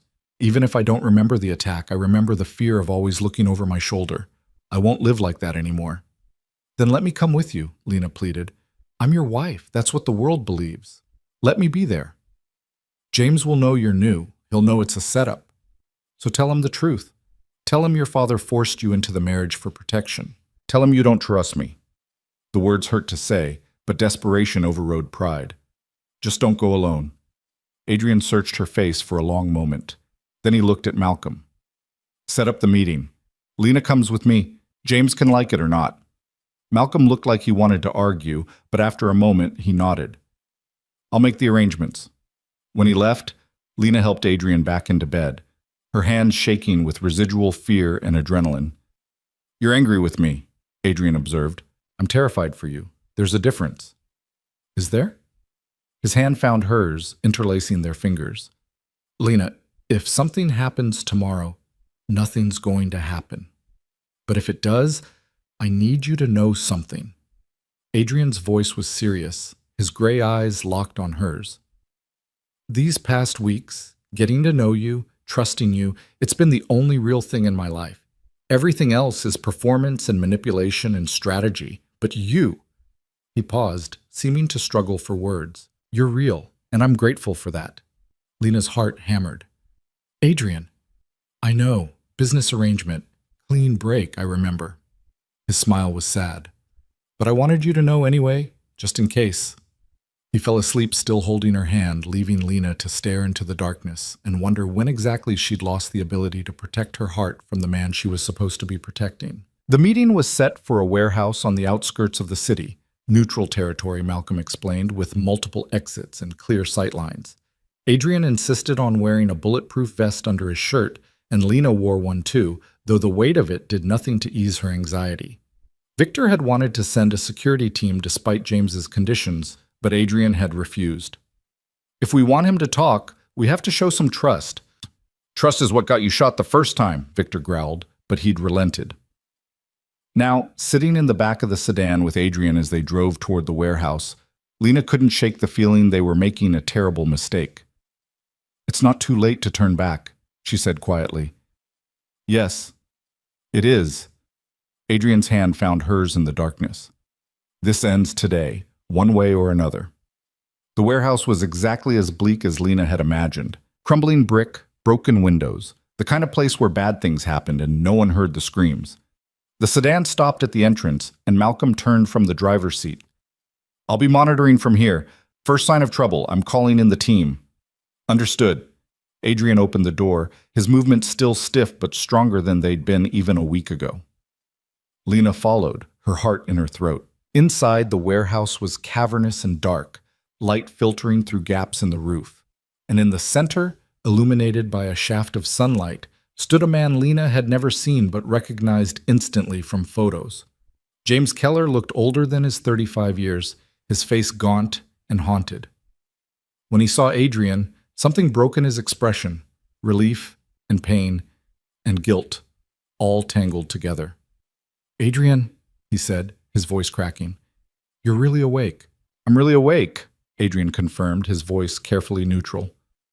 "Hello, James." For a moment, neither man moved, then James laughed, the sound brittle and wrong. "I thought I'd killed you," he said. "I've spent 5 years thinking I'd killed my best friend." The confession hung in the air like smoke. Lena's hand went to the gun Malcolm had given her. Insurance, he'd called it. But Adrian stepped forward, his expression unreadable. "Tell me why," he said quietly. "Tell me why you did it." And James Keller, the man who'd shot Adrian Vale 3 times and left him for dead, began to cry. The sound of James Keller weeping in the empty warehouse was somehow worse than any confession. Lena's hand stayed on the gun, but she didn't draw it. Adrian stood perfectly still, his body tense, but his face carefully blank as he watched his former best friend break apart. "They had my sister," James finally choked out between sobs. "They took Emma, and they said if I didn't do it, they'd kill her. They'd make me watch." "Who?" Adrian's voice was quiet, deadly calm. "Who had Emma?" "Your cousins, Marcus and Veronica." James wiped his face with shaking hands. "They came to me 6 months before the attack, said they knew about your plans to leave, said they couldn't let that happen. The family business would collapse without you, and they'd lose everything. So they decided to kill me instead. They said it would be quick, painless, that you wouldn't suffer." James laughed bitterly. "They lied about that too. I shot you 3 times and you still wouldn't die. You just kept looking at me with those eyes, like you couldn't believe I'd—" His voice broke again. "I'm sorry. I'm so sorry." Adrian swayed slightly, and Lena immediately moved to his side, supporting his weight. She could feel the tremor running through him, could see the careful control fracturing. "Where's Emma now?" Adrian asked, his voice rough. "Dead." The word was flat, emotionless. "They killed her anyway, 2 weeks after the shooting. Made it look like a car accident. I've been running ever since, trying to find proof, trying to find a way to make them pay without getting myself killed too. And the meeting today? When I heard you were awake, I thought—" James finally looked directly at Adrian, his eyes red and hollow. "I thought maybe you'd remember. Maybe you could testify against them. Maybe Emma's death wouldn't be for nothing." "I don't remember the attack," Adrian said. "My memory of that day is gone." James's face crumpled. "Then it was all for nothing. Emma died for nothing. I destroyed my best friend for nothing." "Not nothing." Adrian's voice hardened. "You just gave me everything I need to destroy them." He pulled out his phone, and Lena realized with a shock that it had been recording the entire conversation. James stared at the device, understanding dawning. "You recorded me?" "I recorded your confession, which includes naming Marcus and Veronica as the architects of an attempted murder." Adrian's smile was sharp and cold. "That's not nothing, James. That's justice. They'll kill me the moment they know I talked. Then you'll need protection, witness protection, federal custody, whatever it takes." Adrian's grip tightened on Lena's arm, the only sign of how much this was costing him. "But first, you're going to tell me everything. Every conversation, every threat, every detail about how they planned this, and then you're going to testify." "Adrian, you shot me 3 times and let me rot in a coma for 5 years while my father married me off like a piece of property and my cousins plotted to finish the job." Adrian's voice was ice and fury. "You owe me this, James. You owe Emma this. So start talking." What followed was 2 hours of painful testimony. James described how Marcus had approached him first, charming and persuasive, explaining how Adrian's departure would ruin the family. How Veronica had been the one to actually arrange Emma's kidnapping, using connections from her mother's side of the family. How they'd provided the gun, the location, the exact timing when security would be minimal. "They thought you'd die immediately," James said, his voice hollow. "When you survived the shooting, they panicked. Marcus wanted to finish you in the hospital, but your father locked down security too tight, so they waited. Figured you'd die eventually, or your father would give up." "But he didn't," Lena said quietly. "No. Victor Vale doesn't give up on anything he considers his." James looked at her directly for the first time. "Who are you? I know you're not Elena." "I'm his wife," Lena said, the lie coming easier now. "The real one." Something like relief crossed James's face. "Good. Elena left him. She didn't deserve him anyway." He turned back to Adrian. "What happens now?" "Now we give this recording to the FBI."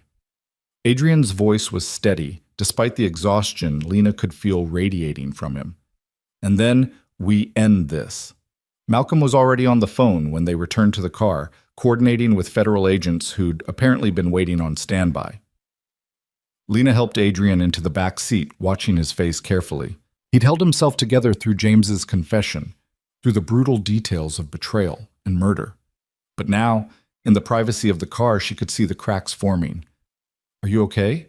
she asked softly. "No." Adrian leaned his head back against the seat, eyes closed. "My best friend tried to kill me on my cousin's orders. My girlfriend abandoned me. My father used my coma to play power games. Nothing about this is okay. But it's over. You have proof now. They can't hurt you anymore. Can't they?" Adrian opened his eyes, looking at her with devastating clarity.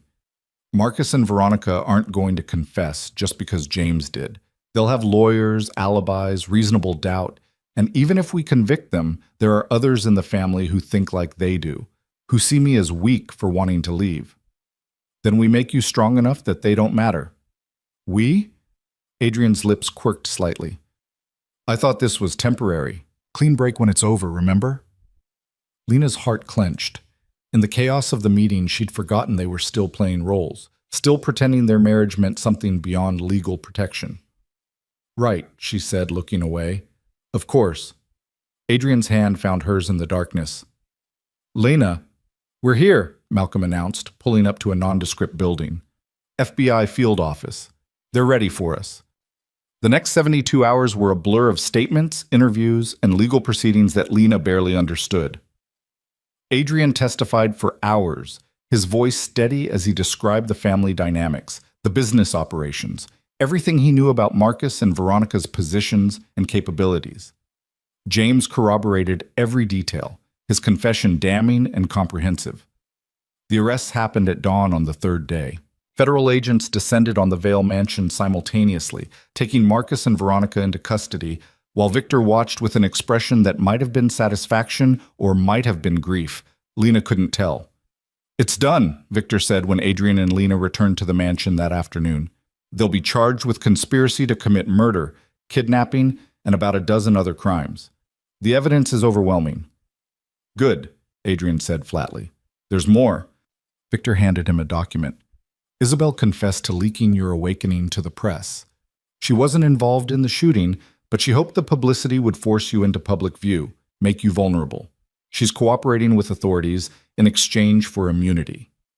Adrian read the document without expression, then set it aside. "Fine. What about the family business?" "That's what I wanted to discuss with you." Victor sat behind his massive desk, looking older than Lena had ever seen him. "With Marcus and Veronica facing life sentences, their shares revert to you. Combined with what you already own, you'll control 60% of the company." "I don't want it," Adrian said immediately. "Adrian, I don't want it," he repeated, his voice firm. "I told you 5 years ago I was leaving. That hasn't changed just because someone shot me for it. And what will you do instead? You have no other training, no other skills. I have a law degree I never used because you pushed me into the business. I have investments of my own outside the family structure. And I have time to figure out who I want to be when I'm not living in your shadow." Adrian stood, swaying slightly. Lena immediately moved to support him. Sell my shares. Distribute them among the legitimate branches of the family. I'm done. Victor's expression hardened. You'd walk away from your birthright? I'd walk away from a legacy built on exploitation and violence. Yes. Adrian's gaze never wavered. You kept me alive, and I'm grateful for that, but I won't spend the rest of my life becoming you. For a long moment, father and son stared at each other. Then Victor nodded slowly. You're stronger than I gave you credit for, he said quietly. Your mother would have been proud. It was the first time Lena had heard him mention Adrian's mother. Adrian's expression flickered with surprise, then something softer. Thank you, he said. There's one more matter. Victor's gaze shifted to Lena. Your marriage. Now that the threat has been eliminated, I assume you'll want to proceed with the annulment. The word hit Lena like a physical blow. Of course. The contract. The deal. Everything they'd agreed to from the beginning. Yes, Adrian said, and Lena's heart shattered. I want to proceed with dissolving the marriage. I'll have Malcolm draw up the paperwork. Mrs. Vale, your settlement will be transferred within 48 hours. $2 million as promised, plus a bonus for your service during the investigation. You're free to go. Free. The word should have brought relief. Instead, it felt like a door slamming shut. I'll need a few days to pack, Lena heard herself say, and to arrange care for Adrian's continued physical therapy. That won't be necessary, Adrian interrupted, still not looking at her. I can hire professional staff. Professional staff. Not her. The message was clear. Of course, Lena said, fighting to keep her voice steady. Then I'll be out of your way by tomorrow. She left the office before either man could see her cry. That night, Lena packed her meager belongings with shaking hands. It was ridiculous to be this devastated. She'd known from the beginning this was temporary. She'd known Adrian saw her as protection, as a means to an end. She'd known falling in love with him was the stupidest thing she could possibly do. She'd done it anyway. Knock, knock. Lena turned to find Mrs. Chen standing in the doorway, her expression uncharacteristically gentle. I heard you're leaving, the housekeeper said. Tomorrow morning, as soon as possible. That's a shame. Mr. Adrian needs you. He has professional staff now. He doesn't need me. Mrs. Chen stepped into the room, closing the door behind her. I've worked for this family for 30 years. I've seen Adrian grow from a boy to a man, and in all that time, I've never seen him look at anyone the way he looks at you. He looks at me like an employee he's grateful to. He looks at you like you're the only real thing in his world. Mrs. Chen moved closer, her voice soft. I watched you care for him all those months. I saw you fall in love with him, and I saw him fall in love with you too, even when he couldn't move or speak. We're not... Lena's voice broke. It was never real, wasn't it? Mrs. Chen touched her shoulder gently. Maybe it started as a business arrangement, but what I saw in that room wasn't business. It was two people saving each other. Then why did he agree to end it so easily? Because he's terrified. Because everyone he's ever trusted has either betrayed him or left him. Because letting you go feels safer than risking you choosing to leave later. Mrs. Chen smiled sadly. But that doesn't mean it's what he wants. What am I supposed to do? Beg him to love me? No. But you could tell him the truth, that you love him, that you want to stay, and then let him choose.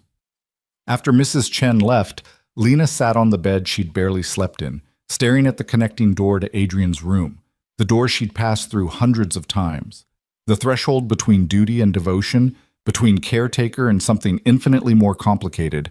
She could leave tomorrow, take the money, start over somewhere new, forget Adrian Vale and the impossible situation that had brought them together.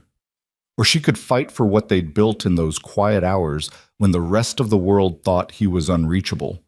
Before she could lose her nerve, Lena opened the connecting door. Adrian sat in his wheelchair by the window, staring out at the grounds. He didn't turn when she entered, but his shoulders tensed. I thought you'd be packing, he said quietly. I am packed. That was fast. I don't have much. Lena moved closer, her heart hammering. Adrian, we need to talk. About what? The settlement is more than fair. Malcolm will handle all the paperwork. You don't need to pull...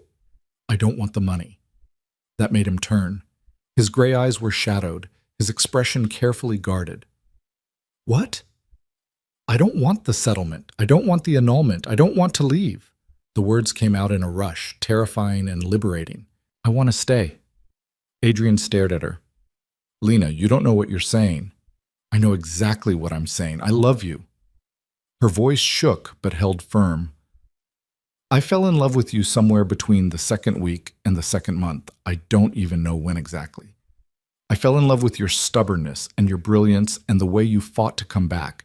And I know this wasn't part of the deal. I know you see me as protection or obligation or whatever, but I can't leave without telling you the truth. The truth. Adrian's voice was rough. You want the truth, Lena? Yes. He wheeled closer, his eyes locked on hers with devastating intensity. The truth is I've been awake and aware for longer than I told you. Not weeks, months. I woke up during one of your first nights caring for me, and I couldn't move, couldn't speak, couldn't do anything except listen to you read poetry and talk about philosophy like I was still a person worth knowing. Lena's breath caught. Months? Months of falling in love with your voice, with your kindness, with the way you protected me when you had every reason to resent me. Adrian reached out, taking her hands in his. Months of being terrified that when I finally woke up, you'd see the real me and realize I wasn't worth it. Adrian, let me finish. His grip tightened. When my father told me about the annulment, I agreed immediately because I thought that's what you wanted. Freedom. Your life back. Everything you sacrificed to save your father. I thought setting you free was the right thing to do. The noble thing. And now? Now I'm realizing that nobility is just cowardice dressed up in better clothes. Adrian's voice dropped to barely a whisper. Now I'm realizing I don't want to be noble. I want to be selfish. I want to ask you to stay not because I need protection or a nurse or someone to maintain appearances, but because I love you and the thought of waking up tomorrow without you beside me is unbearable. Tears streamed down Lena's face. You love me? I love you. Adrian pulled her closer, his forehead resting against hers. I love you so much it terrifies me, because everyone I've ever loved has either betrayed me or left, and I don't know if I could survive you doing either. Then it's a good thing I'm not planning to. Lena cupped his face in her hands. I'm staying, Adrian, not because of a contract or obligation, but because I choose you. Every day, for as long as you'll have me, I choose you. Adrian kissed her then, fierce and desperate and achingly tender. His hands threaded through her hair, pulling her closer as if he could somehow merge them into one person. Lena kissed him back with everything she'd been holding in for months, all the fear and hope and impossible love. When they finally broke apart, both breathing hard, Adrian rested his forehead against hers. Marry me, he said. Lena laughed, the sound watery with tears. We're already married. That was a business arrangement. I want the real thing. I want vows we both choose. I want you wearing a ring I picked out, not one my father's lawyer provided. I want everyone to know you're mine, not because of a contract, but because you want to be. Yes. Lena didn't hesitate. Yes to all of it. Adrian smiled then, real and unguarded, and Lena thought she'd never seen anything more beautiful. The announcement that Adrian Vale was renewing his vows with his wife made headlines. But this time, the couple didn't care about publicity or optics or controlling the narrative. They planned a small ceremony in the mansion gardens, just close family and the few friends who'd proven themselves trustworthy. Victor walked Lena down the makeshift aisle, his expression unreadable. But when he placed her hand in Adrian's, he leaned close and whispered, "Take care of him. He's stronger with you than he ever was alone." I will, Lena promised. The ceremony was simple and genuine. Adrian stood on his own, his legs still weak but strengthening daily, his hand gripping Lena's like a lifeline. When it came time for vows, he spoke without notes, his voice clear and steady. Lena Carter, you came into my life when I was at my lowest, when I was helpless and afraid and trapped in darkness.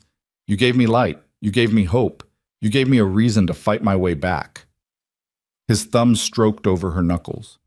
I promise to spend the rest of my life being worthy of that gift. I promise to choose you every day, the way you chose me. I promise to love you with everything I am and everything I'm still becoming. Lena's vows were simpler but no less heartfelt. Adrian Vale, you were supposed to be a stranger, a contract, a means to save my father. Instead, you became my purpose, my partner, my home. She squeezed his hands. I promise to stand beside you through whatever comes. I promise to see you, really see you, every single day. And I promise to love you not in spite of your scars, but because of how you've transformed them into strength.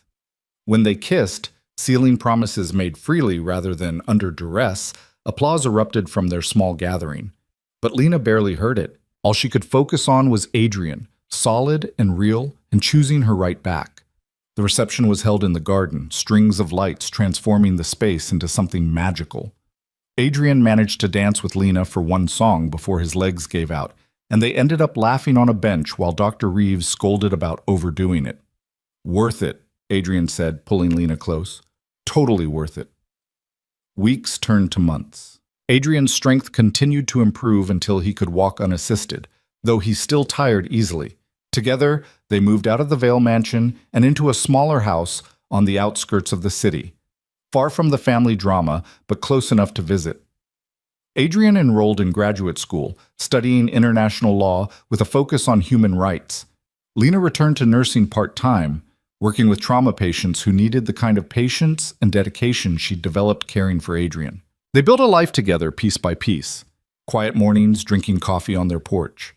Long evenings discussing his cases and her patients. Lazy weekends where they did nothing but exist in each other's presence. It wasn't perfect. Adrian still had nightmares about the shooting, about betrayal, about losing everything again. Lena still struggled with anxiety about his health, about the future, about whether she deserved this happiness. But they worked through it together. That was the difference between their forced beginning and their chosen continuation. They were partners now, equals, facing life as a team rather than as keeper and kept. Marcus and Veronica were convicted and sentenced to life in prison without parole. The trials were brutal, but Adrian testified with calm precision, his words damning and final. When the verdicts were read, he showed no satisfaction, only grim relief that it was over. James Keller entered witness protection and disappeared. He sent one letter to Adrian before vanishing, apologizing again and wishing him happiness. Adrian never responded, but he kept the letter in his desk drawer. Some wounds healed better without constant reopening. Victor remained distant but supportive. He sold Adrian's shares in the family business as requested, distributed the money to charities focused on helping victims of organized crime. It wasn't redemption. Nothing could undo the damage the Vale Empire had caused. But it was a start. 1 year after their second wedding, Adrian and Lena sat on their porch as the sun set, his arm around her shoulders, her head on his chest. "I've been thinking," Adrian said quietly. "Dangerous," Lena teased. "I want to start a foundation for people who get trapped in situations like mine, like James's sister, people who need protection from powerful families." "That's a beautiful idea. I want you to help me run it." He kissed the top of her head. "You understand what it's like to make impossible choices. You understand trauma and recovery. We could help people together." Lena lifted her head to look at him. "Partners in everything?" "Partners in everything," Adrian confirmed. "Then yes. Absolutely yes."